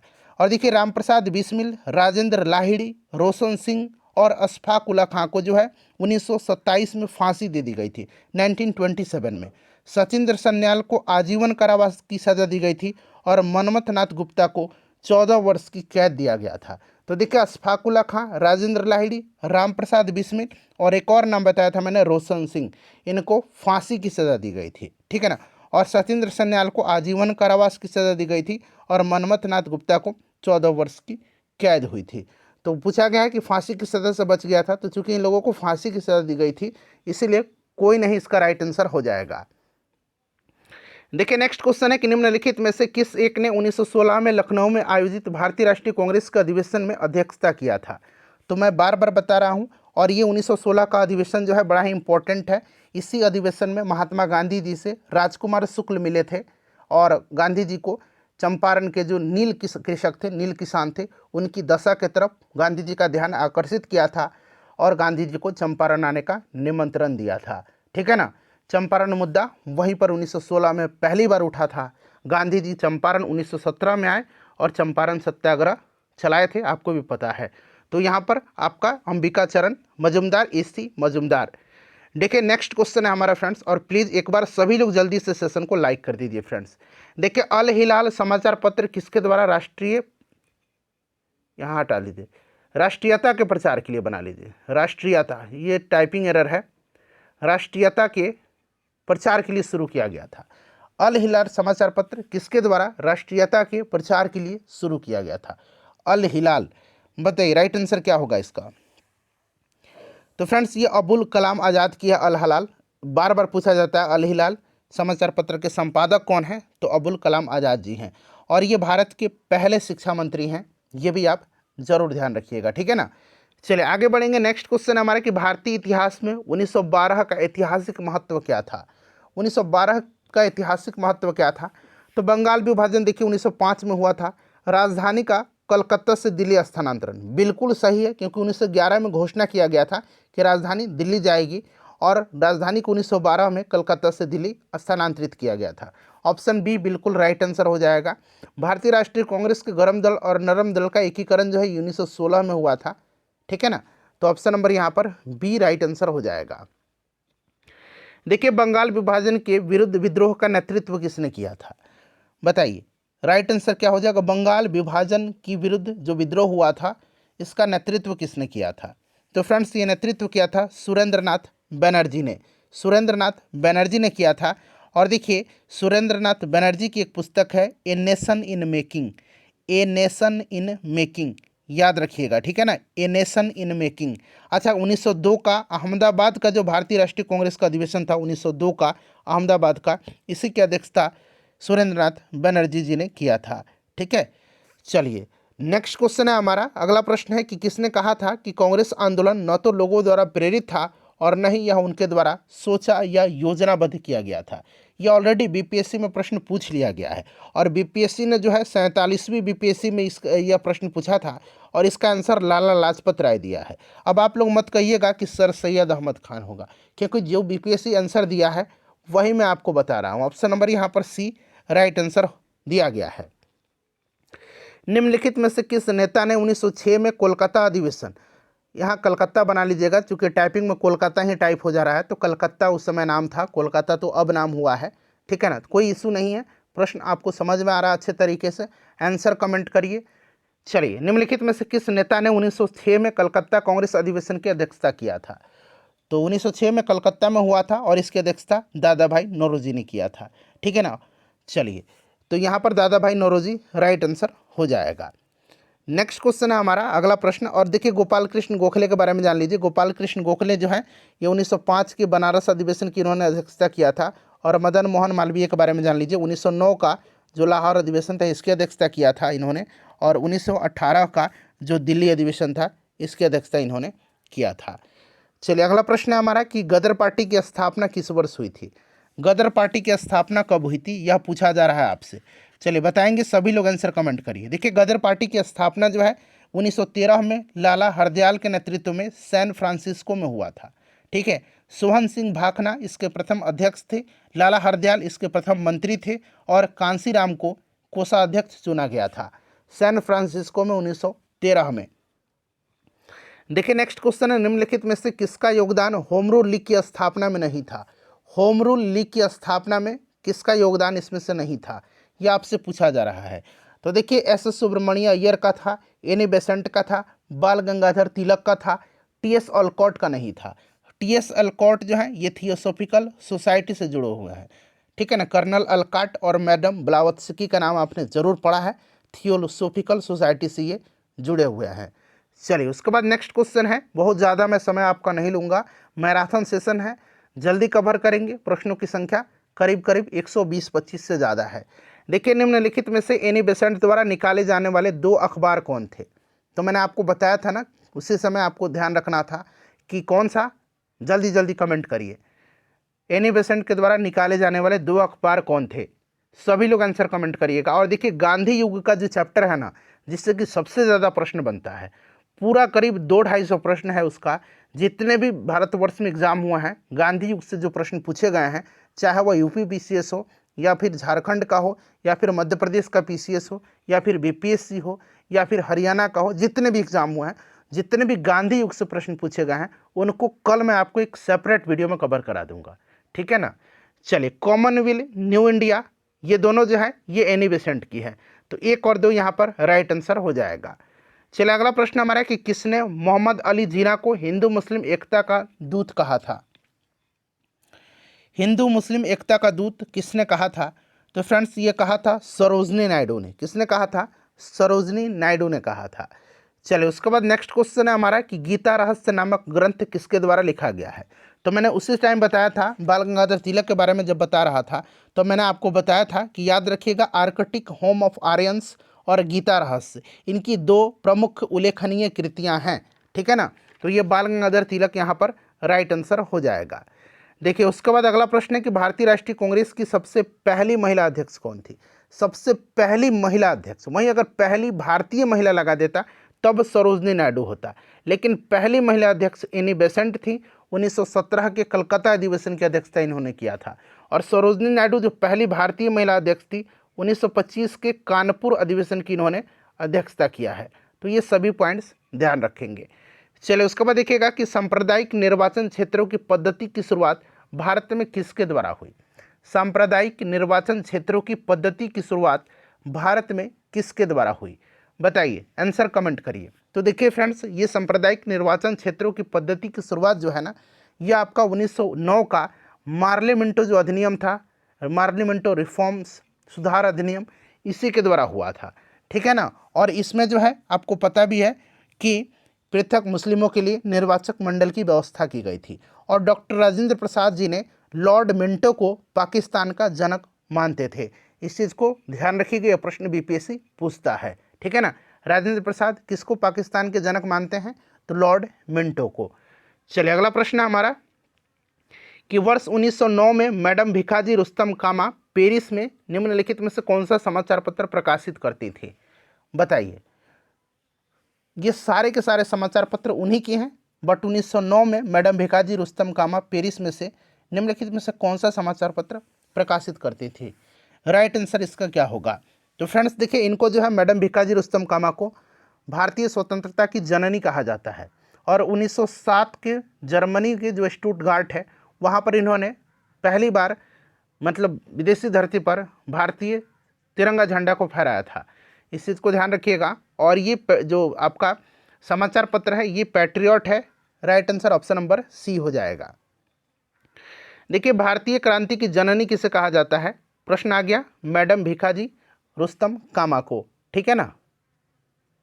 चलिए अगला प्रश्न है हमारा कि 1916 ईस्वी में मद्रास में होम रूल मूवमेंट के प्रवर्तक कौन थे? मद्रास में पूछा जा रहा है, मद्रास में पूछा जा रहा है। बताइए राइट आंसर क्या हो जाएगा? तो मद्रास में पूछा जा रहा है तो एनी बेसेंट हैं, और मुंबई में पूछा जाएगा मतलब महाराष्ट्र में तो बाल गंगाधर तिलक होगा। चलिए उसके बाद देखिएगा कि बाल गंगाधर तिलक द्वारा शुरू की गई साप्ताहिक पत्रिका कौन सी थी? बाल गंगाधर तिलक के द्वारा। तो मैंने बताया था कि केसरी और मराठा। द मराठा जो था ये अंग्रेजी में प्रकाशित होता था और केसरी जो था ये मराठी में होता था। तो यहाँ पर देखिए केसरी दिया गया है, ऑप्शन ए राइट आंसर हो जाएगा। देखिए महारानी विक्टोरिया ने भारतीय प्रशासन को ब्रिटिश ताज के नियंत्रण में लेने की घोषणा कब की थी? महारानी विक्टोरिया ने भारतीय प्रशासन को ब्रिटिश ताज के नियंत्रण में लेने की घोषणा कब की थी? चलिए बताइएगा, डेट सहित यहाँ पर दिया गया है, ध्यान से पढ़कर के आंसर कमेंट करिएगा। देखिए 1857 का जो विद्रोह हुआ था, कहिए सैनिक विद्रोह, स्वतंत्रता संग्राम था वह, ठीक है। तो वो हुआ था लॉर्ड कर्जन के समय, लॉर्ड कैनिंग के समय में। कर्जन के समय तो बंगाल विभाजन 1905 में हुआ था, बोलने के क्रम में गलती हो जाता है। तो 1857 में कैनिंग के समय में हुआ था। तो उस समय जो हुआ था ना, महारानी विक्टोरिया ने 1 नवंबर 1858 को, उसके बाद जो आपकी घटना है, जो स्वतंत्रता संग्राम थी 1857 की, उसके बाद ब्रिटिश ताज के नियंत्रण को जो है, भारतीय प्रशासन को ब्रिटिश ताज के नियंत्रण में जो है लेने की घोषणा किया था 1 नवंबर 1858 को।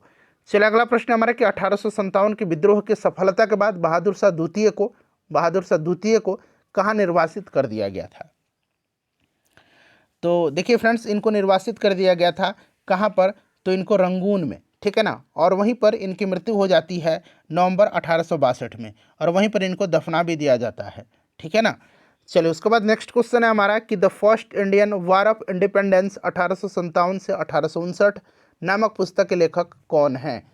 ये प्रश्न अच्छा है, पूछा जा चुका प्रश्न है, सोच समझ करके आंसर कमेंट करिएगा, ऐसे नहीं कि वी डी सावरकर लगा दीजिए। तो बिल्कुल देखिए इसका राइट आंसर जो होगा the first Indian war of independence 1857 से 59, यह कार्ल मार्क्स और फ्रेडरिक एंजल की रचना है।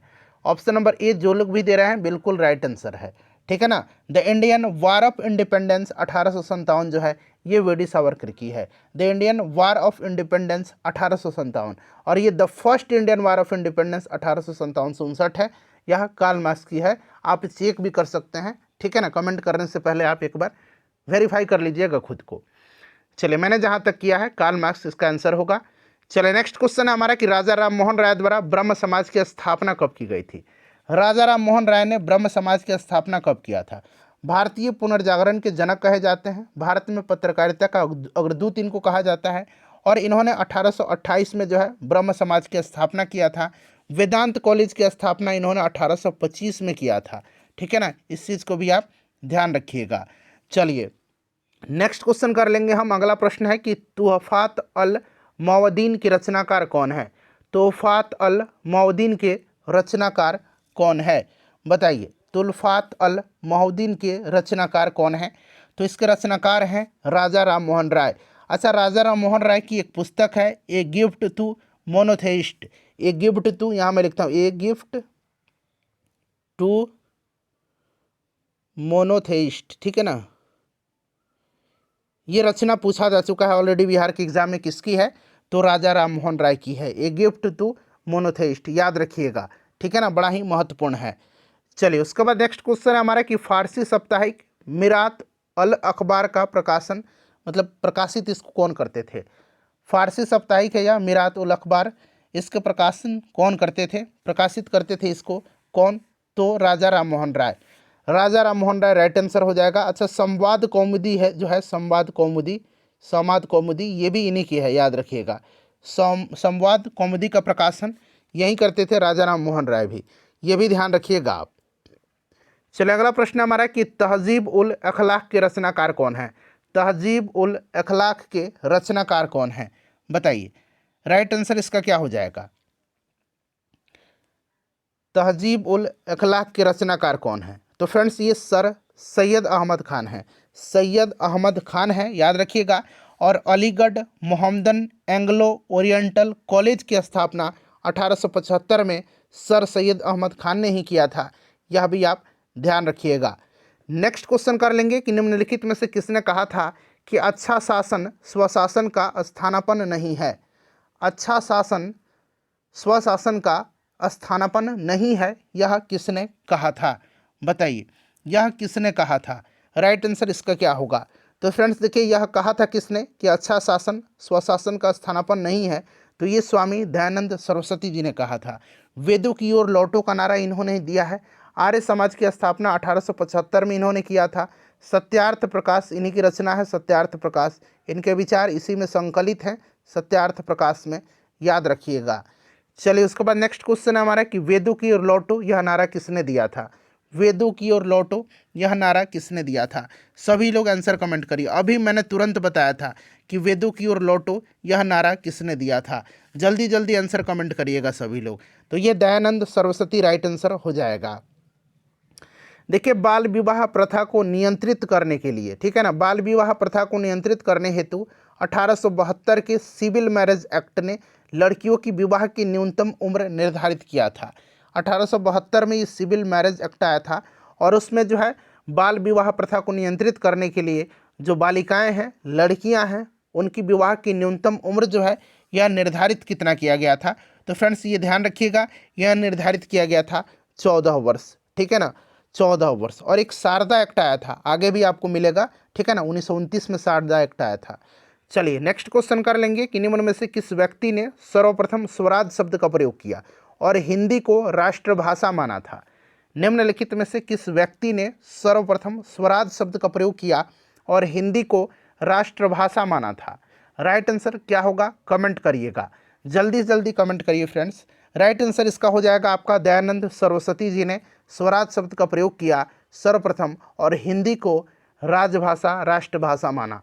चलिए 1914 ईस्वी में, वर्ष 1914 ईस्वी में बम्बई में, ठीक है ना, बम्बई में सेवा समिति बॉयज स्काउट एसोसिएशन की स्थापना किसने किया था। सेवा समिति बॉयज स्काउट्स एसोसिएशन की स्थापना किसने किया था। चलिए बताइएगा, वर्ष 1914 में बम्बई में सेवा समिति बॉयज स्काउट्स एसोसिएशन की स्थापना किसने किया था। अच्छा पहले तो प्रश्न ऐसे बन सकता है कि सेवा समिति बॉयज स्काउट्स एसोसिएशन की स्थापना किसने की और कब की। तो कब की आपको पता चल गया, 1914 में। किसने की आप कमेंट करके मुझे बताइए, मैं नहीं जानता। चलिए बताइए राइट आंसर इसका क्या होगा, श्री राम वाजपेयी होगा। श्री राम वाजपेयी ने 1914 में बम्बई में सेवा समिति बॉयज स्काउट एसोसिएशन की स्थापना किया था। चलिए 4 प्रश्न यहाँ से बन सकता है। नेक्स्ट क्वेश्चन हमारा कि यहाँ देखिए अल बलग ये एक जर्नल है, इस जर्नल के संपादक कौन थे। ठीक है, अल हिलाल और अल बलग, ठीक है ना, अल हिलाल और अल बलग ये जर्नल के संपादक कौन है। दोनों के कौन है, अबुल कलाम आज़ाद हैं। अल बलग भी और अल हिलाल भी, दोनों आपको याद रखना है। चलिए नेक्स्ट क्वेश्चन कर लेंगे। अगला प्रश्न है हमारा कि रामकृष्ण परमहंस का मूल नाम क्या था। अब ध्यान से मूल शंकर दिख रहा है, ध्यान से। चलिए रामकृष्ण परमहंस का मूल नाम, तो रामकृष्ण परमहंस का जो मूल नाम था ना ये क्या था। अच्छा दयानंद सरस्वती का मूल नाम, दयानंद सरस्वती का मूल नाम, इनका मूल नाम मूल शंकर था, ठीक है ना। विवेकानंद जी का मूल नाम नरेंद्र नाथ दत्त था और परमहंस जो जी है रामकृष्ण परमहंस, इनका मूल नाम गदाधर चट्टोपाध्याय था, ठीक है ना। चलिए 3 प्रश्न हो गया। रामकृष्ण परमहंस का मूल नाम गदाधर चट्टोपाध्याय, दयानंद सरस्वती का मूल शंकर और विवेकानंद जी का नरेंद्र नाथ दत्त। चलिए नेक्स्ट क्वेश्चन है हमारा कि किस धर्म सुधार की मृत्यु, धर्म सुधारक क छूट गया है, ठीक है ना, किस धर्म सुधारक की मृत्यु ग्रेट ब्रिटेन की ब्रिस्टल में हुई थी। चलिए बताइएगा किस धर्म सुधारक की मृत्यु ग्रेट ब्रिटेन के ब्रिस्टल में हुई थी। तो आपको पता है ना कि ब्रिस्टल में मृत्यु राजा राम मोहन राय की हुई थी। राजा राम मोहन राय की मृत्यु जो है ग्रेट ब्रिटेन के ब्रिस्टल में हुई थी, ठीक है ना। और ये भी आपको याद रखना है कि कब हुई थी, तो 27 सितंबर 1833 को। आप 1833 याद रखिएगा, ठीक है ना। चलिए नेक्स्ट क्वेश्चन कर लेंगे। अगला प्रश्न है हमारा कि वर्ष 1898 में बनारस में सेंट्रल हिंदू कॉलेज की स्थापना किसने किया था, जिसको कि बाद में 1916 में मदन मोहन मालवीय ने बनारस हिंदी यूनिवर्सिटी के परिवर्तित किया था। प्रश्न को एक बार और पढ़ेंगे। वर्ष 1898 में बनारस में सेंट्रल हिंदू कॉलेज की स्थापना किसने की, जिसे बाद में 1916 में, ठीक है ना, या 1916 के मदन मोहन मालवीय ने बनारस हिंदी यूनिवर्सिटी में परिवर्तित किया। तो देखिए सेंट्रल हिंदू कॉलेज की स्थापना 1898 में किया था एनी बेसेंट ने और इसका प्रिंसिपल बने थे कौन, तो आर्थर रिचर्डसन ने, ठीक है ना, आर्थर रिचर्डसन बने थे, ठीक है। और बाद में 1916 में मदन मोहन मालवीय ने बनारस हिंदू यूनिवर्सिटी में इसको परिवर्तित किया था। क्लियर ना? एनी बेसेंट यहाँ पर राइट आंसर हो जाएगा। देखिए, किसने विवेकानंद को आधुनिक राष्ट्रीय आंदोलन का आध्यात्मिक पिता की संज्ञा दी है? निम्नलिखित में से किसने विवेकानंद जी को आधुनिक राष्ट्रीय आंदोलन का आध्यात्मिक पिता की संज्ञा दिया है? चलिए आंसर कमेंट करिएगा, आंसर कमेंट करिए सभी लोग। तो फ्रेंड्स देखिए, भारतीय यहाँ पर देखिएगा, आधुनिक राष्ट्रीय आंदोलन का आध्यात्मिक पिता की संख्या जो है विवेकानंद जी को सुभाष चंद्र बोस ने दिया है।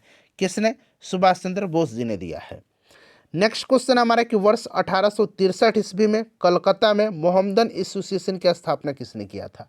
अभी मैंने आपको बताया था Aligarh Mohammedan Anglo oriental college की स्थापना तो 1875 में सर सैयद अहमद खान ने किया था, और 1863 में कोलकाता में मोहम्मदन एसोसिएशन की स्थापना किसने किया था? प्रश्न ये पूछा जा रहा है। तो देखिए, ये किया था अब्दुल लतीफ़ ने। किसने किया था? अब्दुल लतीफ़ ने किया था। चलिए नेक्स्ट क्वेश्चन है हमारा, शिकागो विश्व धर्म पार्लियामेंट जिसमें विवेकानंद ने भाग लिया था, उसका आयोजन जो है कब हुआ था? इसका आयोजन कब हुआ था बताइए। 1893 में स्वामी विवेकानंद जी ने जो है अमेरिका के शिकागो नगर में पहुंचे थे, और सितंबर 1893 में वहां पर हो रहे जो सर्वधर्म सम्मेलन था, पहले ही दिन उन्होंने उसमें 2 मिनट बोलने का समय दिया गया था। तो 1893 यहाँ पर राइट आंसर हो जाएगा। और 1893 में और भी घटनाएं हुई थी। 1893 में देखिए हुआ था क्या, तो 1893 में एनी बेसेंट भारत आई थी और ये बनारस शहर में रहने लगी थी। 1893 में 14 वर्ष के बाद जो है योगी राज अरविंद जो घोष जी थे, इन्होंने जो है भारत आए थे, और 1893 में उन्होंने एक जो लेखमाला है न्यू लैम्प फॉर ओल्ड्स प्रकाशित किया था। पूछा भी जाता है न्यू लैम्प फॉर ओल्ड्स किसकी है, तो अरविंद घोष की है। और 1893 में महात्मा गांधी जी जो हैं अब्दुल्ला सेठ नामक व्यापारी के मुकदमे में दक्षिण अफ्रीका भी गए थे। तो ये सब भी आपको याद रखना है, 1893 की ही ये घटनाएं हैं। भारतीय पुनर्जागरण आंदोलन के पिता कौन थे? किसको माना जाता है भारतीय पुनर्जागरण आंदोलन का जनक? तो राजा राम मोहन राय को माना जाता है। चलिए उसके बाद देखिएगा कि निम्नलिखित में से किस समाज सुधारक ने 1826 के जूरी विधेयक यानी कि जो जूरी बिल था उसका घोर विरोध किया था? किसने किया था? चलिए बताइएगा, इसका करेक्ट आंसर क्या होगा फ्रेंड्स। 1826 का जो जूरी बिल था उसका विरोध किसने किया था? तो फ्रेंड्स इसका विरोध किया था किसने? तो राजा राम मोहन राय ने विरोध किया था। राजा राम मोहन राय इसके खिलाफ याचिकाएं भी भेजी थी जिन पर हिंदुओं और मुसलमानों ने हस्ताक्षर किया था। इस विधेयक के अनुसार क्या था कि प्रत्येक हिंदू या मुस्लिम ईसाई न्यायविदों द्वारा परीक्षण के अधीन था। वे या तो यूरोपीय हो या भारतीय हो, लेकिन वो ईसाई न्यायाधीश ही होगा, ठीक है। जबकि ईसाई के लिए गैर ईसाई न्यायाधीश द्वारा परीक्षण में छूट दी गई थी। चलिए उसके बाद नेक्स्ट क्वेश्चन है हमारा कि शारदा अधिनियम 1929 में, मैंने बताया था ना कि शारदा एक्ट जो था, शारदा अधिनियम, उसके अंतर्गत लड़कियों और लड़कों के विवाह की न्यूनतम आयु जो है ये क्रमशः कितने निर्धारित की गई थी? बताएंगे इसका राइट आंसर क्या होगा, कितनी निर्धारित की गई थी? तो देखिए, लड़कियों के लिए 14 साल और लड़कों के लिए 18 साल निर्धारित किया गया था शारदा एक्ट के तहत। चलिए उसके बाद नेक्स्ट क्वेश्चन है हमारा कि इसमें से किस प्रख्यात समाज सुधारक ने ज्ञान योग, कर्म योग तथा राजयोग नामक पुस्तकें लिखी थी? इनमें से किस प्रख्यात समाज सुधारक ने ज्ञान योग, कर्म योग तथा राजयोग नामक पुस्तकें लिखी थी?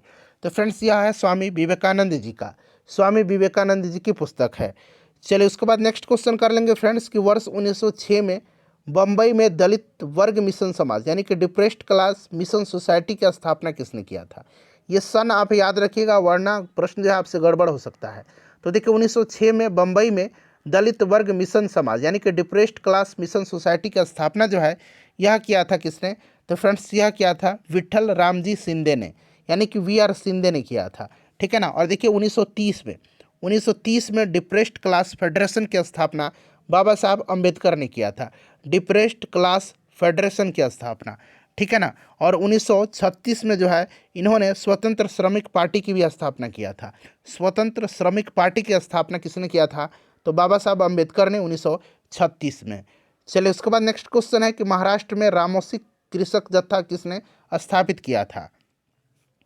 तो देखिए महाराष्ट्र में रामोसी कृषक जत्था स्थापित किया था किसने? बताइए आंसर इसका। तो महाराष्ट्र में रामोसी कृषक जत्था स्थापित किया था वासुदेव बलवंत फड़के ने। अच्छा, ज्योतिबा फुले ने जो है 1873 में सत्यशोधक समाज की स्थापना किया था, और MG रानाडे ने जो है पूना सार्वजनिक सभा की स्थापना एमजी रानाडे ने किया था। ठीक है ना फ्रेंड्स। चलिए उसके बाद अगला प्रश्न हमारा कि गुलामगिरी के लेखक कौन था। गुलामगिरी को लिखा है किसने, तो गुलामगिरी को लिखा है फ्रेंड्स ज्योतिबा फुले ने। ज्योतिबा फुले राइट आंसर हो जाएगा। अच्छा, अंबेडकर जी की एक पुस्तक है जो कि बार बार पूछा जा रहा है आजकल एग्जाम में बिहार में। पुस्तक का नाम है एनहिलेशन। यहाँ मैं अंग्रेजी में ही लिख देता हूँ एनहिलेशन, ठीक है ना, एनहिलेशन ऑफ कास्ट। ठीक है ना, ये बाबा साहब अम्बेडकर की रचना है, एनहिलेशन ऑफ कास्ट। अगर पूछेगा किसकी रचना है तो बाबा साहब अम्बेडकर की। चलो उसके बाद देखिएगा कि अखिल भारतीय किसान सभा का गठन कब हुआ। अखिल भारतीय किसान सभा का गठन, तो देखिए अखिल भारतीय किसान सभा का गठन 1936 में स्वामी सहजानंद सरस्वती ने किया था और 1936 में ही लखनऊ में इसका पहला अधिवेशन हुआ था, जिसकी अध्यक्षता किसने किया था, स्वामी सहजानंद सरस्वती जी ने किया था। और देखिए 1936 में अखिल भारतीय किसान सभा का गठन हुआ था। इसके अध्यक्ष स्वामी सहजानंद सरस्वती थे और इसके सचिव कौन थे, एनजी रंगा थे। ठीक है ना, ध्यान रखिएगा। चलिए अगला प्रश्न कि अखिल भारतीय व्यापार संघ कांग्रेस यानी कि all India trade union Congress AITUC, यहाँ स्पष्ट लिखा भी गया है, इसका स्थापना 1920 में किसने किया था।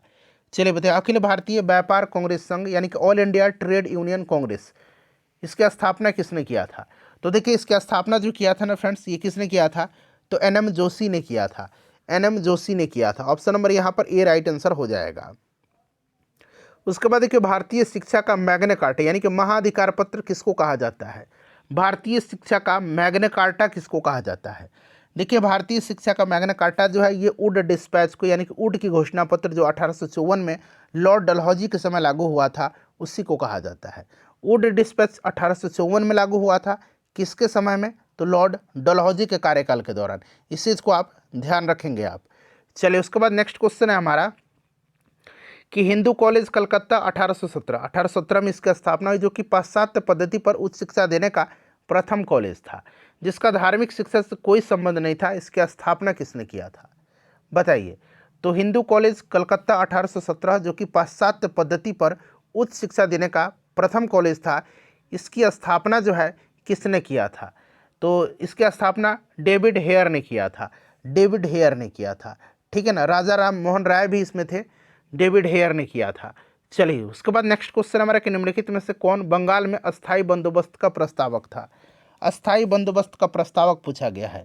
अस्थायी बंदोबस्त की अगर हम बात करते हैं फ्रेंड्स, तो आपको याद होगा 1793 में लागू हुआ था लॉर्ड कॉर्नवालिस के समय, और इसकी योजना जॉन शोर ने बनाई थी और इसे बंगाल, बिहार, उड़ीसा, बनारस और मद्रास के उत्तरी जिलों में लागू किया गया था। और इसमें जमींदार भू राजस्व की दर तय करने के लिए स्वतंत्र थे।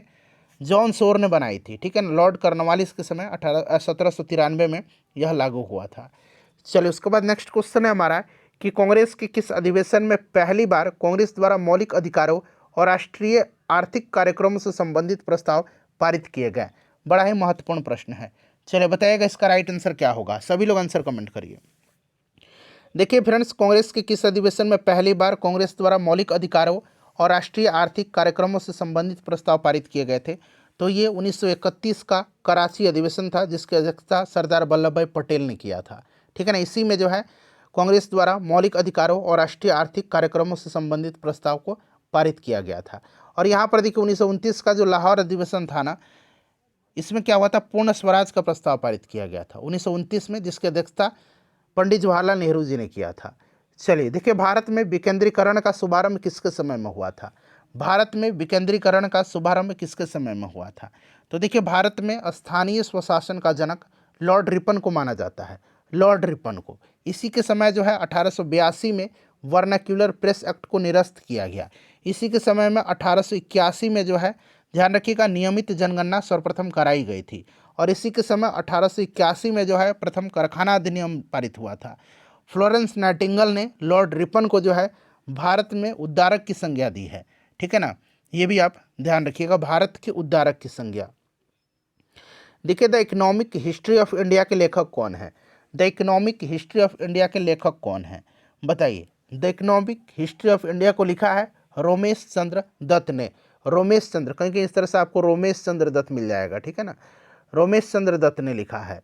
चलिए उसके बाद देखिए अगला प्रश्न है कि वर्ष 1853 ईस्वी में लॉर्ड डलहौजी ने जो पहले टेलीग्राफ लाइन शुरू किया था, बिजली से संचालित तार सेवा, ठीक है ना, वह किसके बीच थी, किसके बीच थी वह?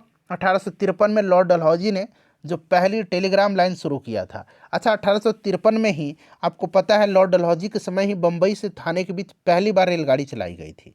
1854 में इसने नया पोस्ट ऑफिस एक्ट भी लागू किया था, ठीक है ना। 1854 में लॉर्ड डलहौजी के समय में नया पोस्ट ऑफिस एक्ट को लागू किया गया था। और देखिए 1853 में लॉर्ड डलहौजी ने पहले जो टेलीग्राम लाइन शुरू किया था वो कलकत्ता से आगरा के बीच में किया था, ठीक है ना। चलिए उसके बाद नेक्स्ट क्वेश्चन कर लेंगे कि यह कथन भारत और इंग्लैंड के आर्थिक हित प्रत्येक क्षेत्र में टकराते हैं किसका है? यह कथन किसका है कि भारत और इंग्लैंड के आर्थिक हित प्रत्येक क्षेत्र में टकराते हैं? यह स्टेटमेंट किसका है? चलिए आंसर कमेंट करिए, जो लोग आंसर जानते हैं कमेंट करते चलिए। तो राइट आंसर पंडित जवाहरलाल नेहरू हो जाएगा। इन्होंने ही कहा था कि भारत और इंग्लैंड के आर्थिक हित प्रत्येक क्षेत्र में टकराते हैं। चलिए उसके बाद नेक्स्ट क्वेश्चन है हमारा कि युवा बंगाल आंदोलन यानी कि यंग बंगाल मूवमेंट के नेता कौन थे? यंग बंगाल मूवमेंट के नेता कौन थे, युवा बंगाल आंदोलन के नेता? तो फ्रेंड्स हेनरी विवियन डिरोजियो थे। ऑप्शन बी यहाँ पर करेक्ट आंसर हो जाएगा। चलिए उसके बाद अगला प्रश्न करेंगे कि किस वर्ष लॉर्ड विलियम बेंटिक ने सती प्रथा का उन्मूलन किया था? किस वर्ष लॉर्ड विलियम बेंटिक ने सती प्रथा का उन्मूलन किया था? देखिए फ्रेंड्स, अगर हम बात करते हैं तो लॉर्ड विलियम बेंटिक ने जो है 1829 में सती प्रथा का उन्मूलन किया था, ठीक है ना। 1829 में राजा राम मोहन राय के सहयोग से। और देखिए विलियम बेंटिक ने कर्नल स्लीमैन की सहायता से 1830 में ठगी प्रथा को समाप्त किया था, ठीक है ना फ्रेंड्स। और कर्नल जो लॉर्ड विलियम बेंटिक था इसी के समय मैकाले की अनुशंसा पर अंग्रेजी को शिक्षा का माध्यम बनाया गया था। तो ये 3 पॉइंट याद रखना है। 1829 में सती प्रथा को प्रतिबंधित किया था, फिर 1830 में कर्नल स्लीमैन, ये स्लीमैन पूछ लिया जाएगा, कर्नल स्लीमैन की सहायता से जो है इसने ठगी प्रथा को समाप्त किया था। और लॉर्ड मैकाले की अनुशंसा पर विलियम बेंटिक ने अंग्रेजी को शिक्षा का माध्यम बनाया था। चलिए अगला प्रश्न कि भारत में अंग्रेजी शिक्षा किसके द्वारा लागू की गई थी? तो लागू जो है ये किया गया था आपके लॉर्ड विलियम बेंटिक के द्वारा। और फ्रेंड्स अनुशंसा किसने किया था इसका? तो लॉर्ड मैकाले ने किया था। चलिए देखिए 1815 ईस्वी में निम्नलिखित में से किसने कोलकाता में आत्मीय सभा की स्थापना किया था? 1814-15 कहीं कहीं आपको मिल जाएगा लिखा, ठीक है ना। तो निम्नलिखित में से किसने कलकत्ता में आत्मीय सभा की स्थापना किया था? तो आत्मीय सभा की स्थापना, ब्रह्म समाज की स्थापना राजा राम मोहन राय ने किया है, ठीक है ना, याद रखिएगा। वेदांत कॉलेज की भी स्थापना इन्होंने ही किया है, आगे आपको मिलेगा प्रश्न, ठीक है ना, वेदांत कॉलेज के बारे में। चलिए नेक्स्ट क्वेश्चन हम कर लेंगे कि गांधी इरविन समझौता जो हुआ था, गांधी इरविन पैक्ट, ये आपको याद रखना है कि 5 मार्च 1931 को हुआ था। गांधी इरविन पैक्ट जिसको कि दिल्ली समझौता के नाम से भी जाना जाता है, 5 मार्च 1931 को हुआ था। किससे संबंधित है यह प्रश्न बन रहा है कि गांधी इरविन समझौता जो 5 मार्च 1931 को हुआ था किससे संबंधित है, किस आंदोलन से संबंधित है? चलिए बताइएगा। तो फ्रेंड्स यह जो है आपका सविनय अवज्ञा आंदोलन से संबंधित है। किस आंदोलन से संबंधित है? सविनय अवज्ञा आंदोलन से संबंधित है। चलिए देखिए भारतीय इतिहास में वर्ष 1885 ईस्वी प्रसिद्ध क्यों है? 1885 ईस्वी प्रसिद्ध क्यों है? तो 1885 में आपको याद होगा भारतीय राष्ट्रीय कांग्रेस की स्थापना हुई थी। ये वो ह्यूम ने किया था। उसका पहला अधिवेशन बम्बई में 1885 में हुआ था। 72 प्रतिनिधियों ने हिस्सा लिया था और इसकी अध्यक्षता व्योमेश चंद्र यानी कि WC बनर्जी ने किया था, भारतीय राष्ट्रीय कांग्रेस की स्थापना के कारण, ठीक है ना। चलिए उसके बाद नेक्स्ट क्वेश्चन करेंगे कि आधुनिक भारतीय इतिहास में गोकुलदास तेजपाल संस्कृत महाविद्यालय क्यों प्रसिद्ध है? आधुनिक भारतीय इतिहास में गोकुलदास तेजपाल संस्कृत महाविद्यालय क्यों प्रसिद्ध है? तो क्योंकि भारतीय राष्ट्रीय कांग्रेस का प्रथम अधिवेशन यहीं पर हुआ था, इसकी अध्यक्षता WC बनर्जी ने किया था, 72 प्रतिनिधियों ने हिस्सा लिया था। ये सब आप याद रखिएगा। देखिए भारतीय राष्ट्रीय कांग्रेस की पहली बैठक किस शहर में हुई थी? तो फ्रेंड्स अभी मैंने आपको बता भी दिया कि यह बम्बई में हुई थी, ठीक है ना। चलिए उसके बाद दूसरा पूछेगा, तो दूसरा कहाँ हुआ था? कलकत्ता में हुआ था 1886 में, जिसका अध्यक्षता दादा भाई नौरोजी ने किया था, ठीक है ना। निम्नलिखित कांग्रेसी नेताओं में से किसको भारत का महान वृद्ध व्यक्ति यानी कि grand old man of India कहा जाता है? तो grand old man of India कहा जाता है दादा भाई नौरोजी को, ठीक है ना। महान वृद्ध व्यक्ति इनको कहा जाता है भारत का, ठीक है, याद रखिएगा। ऑप्शन नंबर यहाँ पर सी राइट आंसर हो जाएगा। चलिए उसके बाद नेक्स्ट क्वेश्चन कर लेंगे, और इनकी पुस्तक का नाम क्या है? इनकी पुस्तक का नाम है poverty and un British rule in India, ठीक है ना। चलिए उसके बाद देखिए, किस गवर्नर जनरल के कार्यकाल के दौरान भारतीय राष्ट्रीय कांग्रेस बनी थी? भारतीय राष्ट्रीय कांग्रेस 1885 में गठित हुआ था। यो ह्यूम ने इसका स्थापना किया था, और उस समय वायसराय पूछा जा रहा है कौन था, तो यह लॉर्ड डफरिन था। लॉर्ड डफरिन का उस समय कार्यकाल चल रहा था, ठीक है ना। चलिए उसके बाद नेक्स्ट क्वेश्चन करेंगे कि भारतीय विश्वविद्यालय अधिनियम 1904 किस वायसराय के काल में पारित हुआ था? 1904 पूछा जा रहा है क्या? तो भारतीय विश्वविद्यालय अधिनियम। तो देखिए ध्यान रखिएगा, मैं आपको ध्यान से बता रहा हूँ, आप भी ध्यान से सुनिए, ठीक है ना। अब यहाँ पर आपको ध्यान देना है, ये कर्जन के समय हुआ था, पहले मैं टिक लगा देता हूँ। अब देखिए लॉर्ड कर्जन ने 1901 में, यहाँ लिख देता हूँ 1901 में जो है सर कॉलिन स्कॉट मैनक्रिफ की अध्यक्षता में, सर कॉलिन स्कॉट मैनक्रिफ, ठीक है ना, इसकी अध्यक्षता में सिंचाई आयोग का गठन किया था। 1902 में जो है इसने सर एंड्रू फ्रेजर की अध्यक्षता में एक पुलिस आयोग का गठन किया था। और 1900 इसने 2 में ही, ठीक है ना, 1904 में जो है ध्यान रखिएगा, इसने जो है भारतीय विश्वविद्यालय अधिनियम पास किया था। और 1902 में ही जो है 1902 में ही यहाँ बना लीजिए, 1902 में ही जो है सर टॉमस रेले की अध्यक्षता में विश्वविद्यालय आयोग का गठन किया था। तो 1901 में जो है इसने किसकी अध्यक्षता में? तो सर कॉलिन स्कॉट मैनक्रिफ की अध्यक्षता में सिंचाई आयोग का गठन किया था। 1902 में इसने सर एंड्रू फ्रेजर की अध्यक्षता में पुलिस आयोग का गठन किया था। और 1902 में ही इसने सर टॉमस रेले की अध्यक्षता में विश्वविद्यालय आयोग गठित किया था। और विश्वविद्यालय अधिनियम 1904 में इसी के समय में पारित हुआ था। बंगाल विभाजन इसी के समय में हुआ था, ठीक है ना। और इसी के समय में जो है कोलकाता में विक्टोरिया मेमोरियल हॉल का निर्माण हुआ था। चलिए, भारतीय सिविल सेवा यानी कि आईसीएस चुने गए पहले भारतीय कौन थे? आईसीएस चुने गए पहले भारतीय जो थे ये कौन थे? तो फ्रेंड्स ये थे आपके सत्येंद्र नाथ टैगोर। 1863 में आईसीएस में चयनित होने वाले ये पहले भारतीय थे, सत्येंद्र नाथ टैगोर। चलिए उसके बाद नेक्स्ट क्वेश्चन कर लेंगे कि हर्मिट ऑफ शिमला किसे कहा जाता है? हर्मिट ऑफ शिमला किसे कहा जाता है? हर्मिट ऑफ शिमला जो है यह कहा जाता है हर्मिट ऑफ शिमला, इसको एओ ह्यूम को कहा जाता है, ठीक है ना, एओ ह्यूम को, जिसने भारतीय राष्ट्रीय कांग्रेस की स्थापना किया था। और grand old man of India दादा भाई नौरोजी को कहा जाता है। देखिए वह कौन सा प्रथम भारतीय था जो ब्रिटिश संसद के लिए निर्वाचित हुआ था? निर्वाचित जो हुआ था वो कौन था? तो वो पहले भारतीय कौन थे?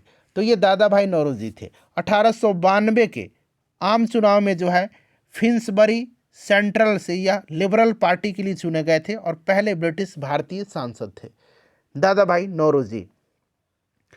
नेक्स्ट क्वेश्चन हमारा कि a nation in the making, इस पुस्तक को लिखा किसने है? तो मैंने आपको बता भी दिया था डिस्कशन के दौरान कि a nation in the making को लिखा है सुरेंद्र नाथ बनर्जी ने, सुरेंद्र नाथ बनर्जी ने लिखा है। चलो उसके बाद नेक्स्ट क्वेश्चन है कि इल्बर्ट बिल विवाद किस वायसराय के काल में उभरा? इल्बर्ट बिल, ये है क्या इल्बर्ट बिल? तो देखिए इल्बर्ट बिल जो था ना, इल्बर्ट विधेयक, तो ये उभरा था लॉर्ड रिपन के समय में ये प्रस्तुत हुआ था। और देखिए लेकिन यूरोप वासियों के प्रबल विरोध के कारण इसे वापस लेना पड़ा था, ठीक है ना। ध्यान रखिएगा, इसके समय में यूरोपियों के विरुद्ध भारतीय न्यायाधीशों द्वारा मुकदमे की सुनवाई के लिए इल्बर्ट बिल प्रस्तुत किया गया था, क्लियर। और अंग्रेजों द्वारा इस विधेयक के विरोध में किए गए विद्रोह को श्वेत विद्रोह की संज्ञा दी गई है। और फ्लोरेंस नाइटिंगेल जो है लॉर्ड रिपन को भारत की उद्धारक की संज्ञा दी हुई है, अभी मैंने आपको थोड़ी देर पहले बताया भी था। चलिए नेक्स्ट क्वेश्चन कर लेंगे कि भारतीय संघ यानी कि इंडियन एसोसिएशन के संस्थापक कौन थे? इंडियन एसोसिएशन की स्थापना किसने किया है? चलिए बताइएगा। इंडियन एसोसिएशन की स्थापना 1876 में हुई थी। किसने किया था? आप लोग बताइए किसने किया था? तो 1876 में किसने किया था? सुरेंद्र नाथ बनर्जी और आनंद मोहन बोस ने किया था। तो यहाँ देखिए आनंद मोहन बोस और सुरेंद्र नाथ बनर्जी, तो एक से अधिक यहाँ पर करेक्ट आंसर हो जाएगा। अच्छा 1885 में बॉम्बे प्रेसिडेंसी एसोसिएशन की स्थापना होती है। 1885 में बॉम्बे प्रेसिडेंसी एसोसिएशन की स्थापना फिरोज शाह मेहता, केटी तेलंग और बदरुद्दीन तैयब जी ने किया था, इसे भी ध्यान रखेंगे। चलिए अगला प्रश्न हमारा कि भारतीय राष्ट्रीय कांग्रेस में निम्न में से किसको गर्म दलीय तौर पर जाना जाता है? गरम दल ये बताइए। तो लाल बाल और पाल आपने सुना होगा, तो यहाँ पर लाला लाजपत राय, बाल गंगाधर तिलक और लाला लाजपत राय, लाल बाल पाल और बिपिन चंद्र पाल, ठीक है ना। तो यहाँ पर देखिए बाल गंगाधर तिलक दिया गया है। चलिए उसके बाद नेक्स्ट क्वेश्चन है कि 1905 में बंगाल विभाजन किस वायसराय ने किया था? सिंपल सा क्वेश्चन है बट इंपॉर्टेंट है, इसीलिए मैंने रखा है। लॉर्ड कर्जन ने किया था बंगाल विभाजन, ठीक है ना। 20 जुलाई या 19 जुलाई 1905 को घोषणा हुई, 16 अक्टूबर 1905 को ये प्रभावी हुआ था। चलिए उसके बाद नेक्स्ट क्वेश्चन कर लेंगे कि भारतीय राष्ट्रीय कांग्रेस के प्रथम मुस्लिम प्रेसिडेंट कौन थे? भारतीय राष्ट्रीय कांग्रेस के प्रथम मुस्लिम प्रेसिडेंट जो बने थे, ये जो तीसरा अधिवेशन हुआ था भारतीय राष्ट्रीय कांग्रेस का मद्रास में 1887 में, इसी में इन्होंने अध्यक्षता किया था। इनका नाम है बदरुद्दीन तैयब जी, ठीक है ना। तीसरा अधिवेशन था और ये पहले मुस्लिम अध्यक्ष थे अध्यक्षता करने वाले। बदरुद्दीन तैयब जी नहीं दिया गया है, उपरोक्त में से कोई नहीं, राइट आंसर इसका हो जाएगा। चलो उसके बाद नेक्स्ट क्वेश्चन करिए कि ब्रिटिश हाउस ऑफ कॉमन्स का चुनाव किस प्रथम भारतीय ने लड़ा था? बताएंगे इसका आंसर आप मुझे कमेंट करके आप लोग बताइए, ठीक है ना।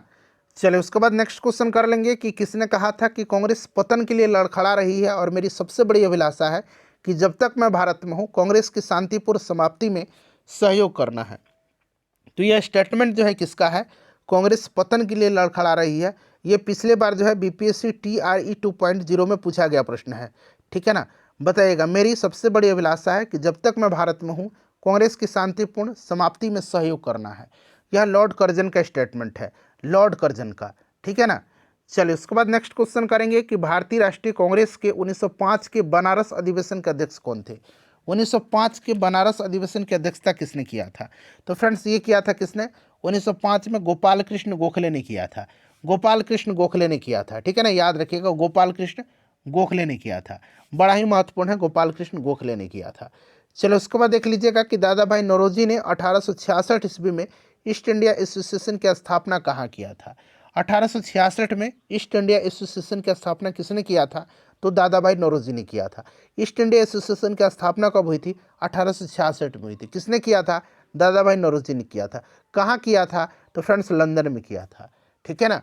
चलिए उसके बाद नेक्स्ट क्वेश्चन करिए कि 1870 ईस्वी में पूना सार्वजनिक सभा की स्थापना किसने की थी? 1870 ईस्वी में पूना सार्वजनिक सभा की स्थापना किसने किया था? राइट आंसर इसका क्या होगा? 1870 में पूना सार्वजनिक सभा की स्थापना जो है यह किसने किया था? तो फ्रेंड्स ये किया था आपका महादेव गोविंद रानाडे ने किया था, ठीक है ना। ज्योतिबा फूले ने जो है आपको पता है क्या किया था? इन्होंने सत्यशोधक समाज की स्थापना किया था 1873 में। चलिए उसके बाद नेक्स्ट क्वेश्चन करिए कि निम्नलिखित भारतीय नेताओं में से कौन एक ब्रिटिश द्वारा इंडियन सिविल सर्विसेज से बर्खास्त किया गया था? किसको किया गया था? बताइए राइट आंसर क्या हो जाएगा? राइट आंसर इसका क्या हो जाएगा? सभी लोग आंसर कमेंट करिए। इसका करेक्ट आंसर क्या हो जाएगा? इसका करेक्ट आंसर क्या हो जाएगा? प्रश्न क्या था हमारा कि ब्रिटिश द्वारा इंडियन सिविल सर्विसेज से बर्खास्त किया गया था किस भारतीय नेता को? तो फ्रेंड्स ये जो थे सुरेंद्र नाथ बनर्जी थे। 1869 में ये जो है भारतीय सिविल सेवा की परीक्षा पास करने वाले दूसरे भारतीय बने थे और इन्होंने जो है इन पर आरोप लगाया गया था कि इन्होंने अपनी उम्र जो है गलत तरीके से प्रस्तुत किया था। इसी के आरोप में इनको हटाया गया था। चलिए उसके बाद देखिए लैंड होल्डर्स सोसाइटी कलकत्ता के संस्थापक कौन थे? लैंड होल्डर्स सोसाइटी कोलकाता के संस्थापक कौन थे? चलिए बताइएगा, सभी लोग आंसर कमेंट करिए फ्रेंड्स। बड़ा ही महत्वपूर्ण session BPSC TRE 3.0 modern history marathon class हम लोग कवर कर रहे हैं 2024 के लिए। चलिए बताइए BPSC TRE 3.0 modern history marathon class चल रहा है। बताइए लैंड होल्डर सोसाइटी कलकत्ता के संस्थापक कौन थे? तो फ्रेंड्स द्वारकानाथ टैगोर थे। द्वारकानाथ टैगोर राइट आंसर इसका हो जाएगा। अगला प्रश्न कि सुरेंद्र नाथ बनर्जी और आनंद मोहन बोस ने कांग्रेस के जन्म से पहले किस राष्ट्रवादी पार्टी की स्थापना की जो कांग्रेस के पूर्ववर्ती संगठनों में सबसे अधिक महत्वपूर्ण थी? तो अभी मैंने बताया था आपको कि सुरेंद्र नाथ बनर्जी और आनंद मोहन बोस ने जो है 1876 में जो है किस पार्टी का गठन किया था? तो इंडियन एसोसिएशन का, ठीक है ना। चलिए देखिए इंडियन एसोसिएशन द्वारा कोलकाता में आयोजित अखिल भारतीय राष्ट्रीय सम्मेलन यानी कि इंडियन नेशनल कॉन्फ्रेंस कब हुआ था? इंडियन एसोसिएशन द्वारा कलकत्ता में आयोजित अखिल भारतीय राष्ट्रीय सम्मेलन इंडियन नेशनल कॉन्फ्रेंस कब हुआ था? तो फ्रेंड्स ये हुआ था कब? तो ध्यान दीजिएगा 1883 में हुआ था, ठीक है ना, 1883 में हुआ था। नेक्स्ट क्वेश्चन हमारा कि भारतीय राष्ट्रीय कांग्रेस के साथ इंडियन एसोसिएशन का विलय कब हुआ था? इंडियन एसोसिएशन जो कि दादा भाई नौरोजी इंडियन एसोसिएशन सुरेंद्रनाथ बनर्जी और आनंद मोहन बोस की थी 1876 में। इसका विलय कांग्रेस के साथ 1886 में हो गया।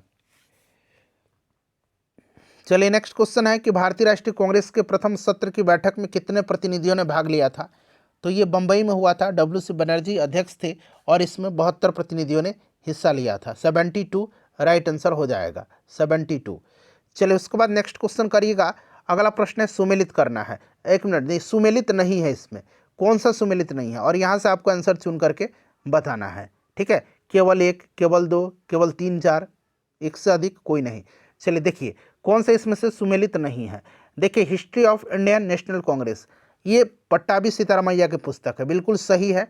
How India fought for freedom, ये लाला लाजपत राय की नहीं है। How India fought for freedom ये एनी बेसेंट की है। किसकी है? ये एनी बेसेंट की है, एनी बेसेंट की है, ठीक है। इंडिया टुडे आरपी दत्त का सही है और 1857 एस.एन. सेन का है, एस.एन. सेन का है। तो यहाँ पर ये वाला आपको सही दिया गया है, पूछा गया है इसमें से कौन सा सही नहीं है। चलिए बताइएगा अब राइट आंसर आप लोग तो आसानी से बता देंगे कि इसका आंसर क्या होगा। बताइए राइट आंसर इसका क्या हो जाएगा? तो केवल दो जो होगा, केवल दो इसका करेक्ट आंसर हो जाएगा, ठीक है ना। और लाला लाजपत राय की अगर हम पुस्तक की बात करते हैं तो लाला लाजपत राय की पुस्तक का नाम है unhappy India. Unhappy India, unhappy India पूछ ले किसकी पुस्तक है? तो लाला लाजपत राय की अनहैप्पी इंडिया, ठीक है। अच्छा इंडिया डिवाइडेड पूछा जा सकता है। इंडिया डिवाइडेड पुस्तक के लेखक कौन है? इंडिया डिवाइडेड राजेंद्र प्रसाद है। इंडिया डिवाइडेड पुस्तक के लेखक कौन है? राजेंद्र प्रसाद हैं, ठीक है ना। याद रखिएगा बड़ा ही महत्वपूर्ण है ये इंडिया डिवाइडेड। इंडिया अनरेस्ट किसने लिखा है? इंडियन अनरेस्ट लिखा है वैलेंटाइन सिरोल ने, ठीक है। War of Indian independence Veer Savarkar ने लिखा है, वीर सावरकर ने लिखा है। इंडिया फॉर इंडियंस बुक को लिखा है चित्तरंजन दास ने, ठीक है ना फ्रेंड्स। तो ये सब आप याद रखिएगा। तो यहाँ पर देखिए केवल दो राइट आंसर होगा इसका, जो कि सुमेलित नहीं है, केवल दो। चलिए नेक्स्ट क्वेश्चन है हमारा कि निम्नलिखित में से किसने एक सार्वजनिक भाषण में राष्ट्रीय कांग्रेस पर हमला किया, ठीक है, और उसे जनता के एक बहुत सूक्ष्म भाग यानी कि माइक्रोस्कोपिक माइनॉरिटी का प्रतिनिधित्व बता करके उसका हंसी उड़ाया था, मजाक उड़ाया था? किसने जो है सार्वजनिक भाषण के दौरान भारतीय राष्ट्रीय कांग्रेस पर हमला करते हुए उसे जनता की एक बहुत सूक्ष्म भाग माइक्रोस्कोपिक माइनॉरिटी का प्रतिनिधित्व बना करके उसकी मजाक उड़ाई थी? तो ये डफरिन ने किया था। किसने किया था? डफरिन ने किया था, ठीक है ना। चलिए उसके बाद देखिए किसने कहा था मुझे खुशी है कि कांग्रेस बराबर नीचे की ओर जा रही है क्योंकि यह एक राजद्रोही संस्था है और इसके नेता संदिग्ध चरित्र के लोग हैं। यह कथन किसका है? बताइए कथन किसका है? तो ये लॉर्ड एल्गिन द्वितीय का कथन है। और लॉर्ड एल्गिन द्वितीय का एक और कथन है जो कि यहाँ पर आपको नीचे दिया भी जाएगा, मिलेगा आपको, ठीक है ना। चलिए किसने कहा था कि हमें मर्दों की तरह खुल कर के कहना चाहिए कि हम अपने मज्जा तक राजभक्त हैं और हमें अंग्रेजी राज्य से हुए फायदों का ज्ञान है? यह स्टेटमेंट किसका है? यह स्टेटमेंट दादा भाई नौरोजी का है। किसका है? दादा भाई नौरोजी का है। चलिए उसके बाद देखिए अगला प्रश्न, किसने कहा था कि भारतवर्ष तलवार के बल पर जीता गया था और तलवार के बल पर ही ब्रितानी कब्जे में रखा जाएगा, यानी कि ब्रिटिश कब्जे में रखा जाएगा? तो ये लॉर्ड एल्गिन द्वितीय का है। तो दो स्टेटमेंट मिल गया लॉर्ड एल्गिन द्वितीय का, एक ये वाला और एक ये वाला स्टेटमेंट, ठीक है ना, कि मुझे खुशी है कि कांग्रेस बराबर नीचे की ओर जा रही है क्योंकि यह एक राजद्रोही संस्था है और इसके नेता संदिग्ध चरित्र के लोग हैं। और दूसरा स्टेटमेंट है कि भारतवर्ष तलवार के बल पर जीता गया था और तलवार के बल पर ही इसे ब्रितानी कब्जे में रखा जाएगा। लॉर्ड एल्गिन द्वितीय का यह कथन है। चलिए उसके बाद देखिएगा कि निम्नलिखित में से किसने इंडियन नेशनल कांग्रेस की नरम दलीय राजनीति की व्यवस्थित आलोचना न्यू लैम्प्स फॉर ओल्ड शीर्षक लेखक की श्रृंखला में किया है? तो मैंने आपको बता ही दिया था 1893 में अरविंद घोष आए थे ना इंडिया, तो ये अरविंद घोष है। चलिए उसके बाद देखिए एक मिनट रुकिए, गोपाल कृष्ण गोखले ने किस वर्ष में servants of India society Bharat Sevak Sangh की स्थापना किया था? गोपाल कृष्ण गोखले ने किस वर्ष भारत सेवक संघ यानी कि सर्वेंट्स ऑफ इंडिया सोसाइटी की स्थापना किया था? तो फ्रेंड्स इन्होंने किया था 1905 में, याद रखिएगा 1905 में किया था। बड़ा ही महत्वपूर्ण क्वेश्चन है ये, बड़ा ही महत्वपूर्ण क्वेश्चन है, ठीक है। चलिए नेक्स्ट क्वेश्चन है, अच्छा गोपाल कृष्ण गोखले किसके राजनीतिक गुरु हैं? गोपाल कृष्ण गोखले किसके राजनीतिक गुरु हैं? जरा आप मुझे कमेंट करके बता दीजिएगा, सारे लोग बताइएगा, ठीक है ना। चलिए उसके बाद देखिएगा कि किस उग्रवादी नेता ने उदारवादियों के संबंध में कहा था, यदि हम साल में एक बार मेढकों की तरह टरटरा करके चुप होते रहें तो हमें कभी अपने प्रयासों में सफलता नहीं मिलेगी। यह स्टेटमेंट किस उदारवादी के संबंध उग्रवादी नेता का है? उदारवादियों के संबंध में। साल में बस एक बार टटरा लिए, चुप हो गए तो फिर हमें सफलता प्राप्त अपने प्रयासों में नहीं होगी। यह स्टेटमेंट है बाल गंगाधर तिलक का। बाल गंगाधर तिलक करेक्ट आंसर हो जाएगा। देखिए पंजाब का ब्रिटिश साम्राज्य में विलय कब हुआ था? यह भी प्रश्न बड़ा ही महत्वपूर्ण है। पंजाब का ब्रिटिश साम्राज्य में विलय लॉर्ड डलहौजी के समय में हुआ था। कब? तो 1849 में। 1849 में लॉर्ड डलहौजी के समय अंतिम रूप से पंजाब का विलय ब्रिटिश साम्राज्य में किया गया। देखिए सुभाष चंद्र बोस द्वारा फॉरवर्ड ब्लॉक का गठन कब किया गया था? सुभाष चंद्र बोस के द्वारा फॉरवर्ड ब्लॉक का गठन जो है यह कब किया गया था? फटाफट आंसर कमेंट करिए। तो फ्रेंड्स ये 1939 में जो है सुभाष चंद्र बोस के द्वारा फॉरवर्ड ब्लॉक का गठन किया गया था। चलिए उसके बाद नेक्स्ट क्वेश्चन है कि guilty man of India's partition पुस्तक के लेखक कौन है? बड़ा ही महत्वपूर्ण पुस्तक है यह, guilty man of India's partition, ठीक है ना। Guilty man of India's partition, ठीक है ना, बताइए। तो यह पुस्तक जो है यह किसकी है? राम मनोहर लोहिया की है। क्लियर ना, ध्यान रखिएगा, इंपॉर्टेंट है। चलिए उसके बाद देखिए Mahatma Gandhi and Bihar some reminiscence पुस्तक लिखी किसने है? ये TRE 2.0 में प्रश्न पूछा गया था, BPSC में भी कई बार पूछा गया है, बिहार SSC में भी पूछ लिया गया था, ठीक है। Mahatma Gandhi and Bihar some reminiscence पुस्तक लिखा किसने है? तो ये डॉक्टर राजेंद्र प्रसाद की पुस्तक है, ध्यान रखिएगा। चलिए उसके बाद देखिएगा कि इनमें से किसने यह लिखा कि कांग्रेस का जन्म एक षड्यंत्र के तहत हुआ जिसका उद्देश्य था भारत में एक लोकप्रिय जन उभार को पहले से रोकना और पूंजीवादी नेता इसमें शामिल थे। यह स्टेटमेंट किसका है? फ्रेंड्स मैराथन सेशन को लाइक करिएगा, जितना आप सपोर्ट करेंगे मेरा मनोबल बढ़ेगा और कंटेंट आपके लिए मैं एक से एक बढ़ करके एक लेते आते रहूँगा। लाइक कर दीजिए जिन्होंने भी लाइक नहीं किया है, और इसको फटाफट एक ग्रुप में, सेशन समाप्त हो रहा है हमारा, ये आखिरी क्वेश्चन है, इसको शेयर कर दीजिएगा। रजनी पाम दत्त का है, RP दत्त का।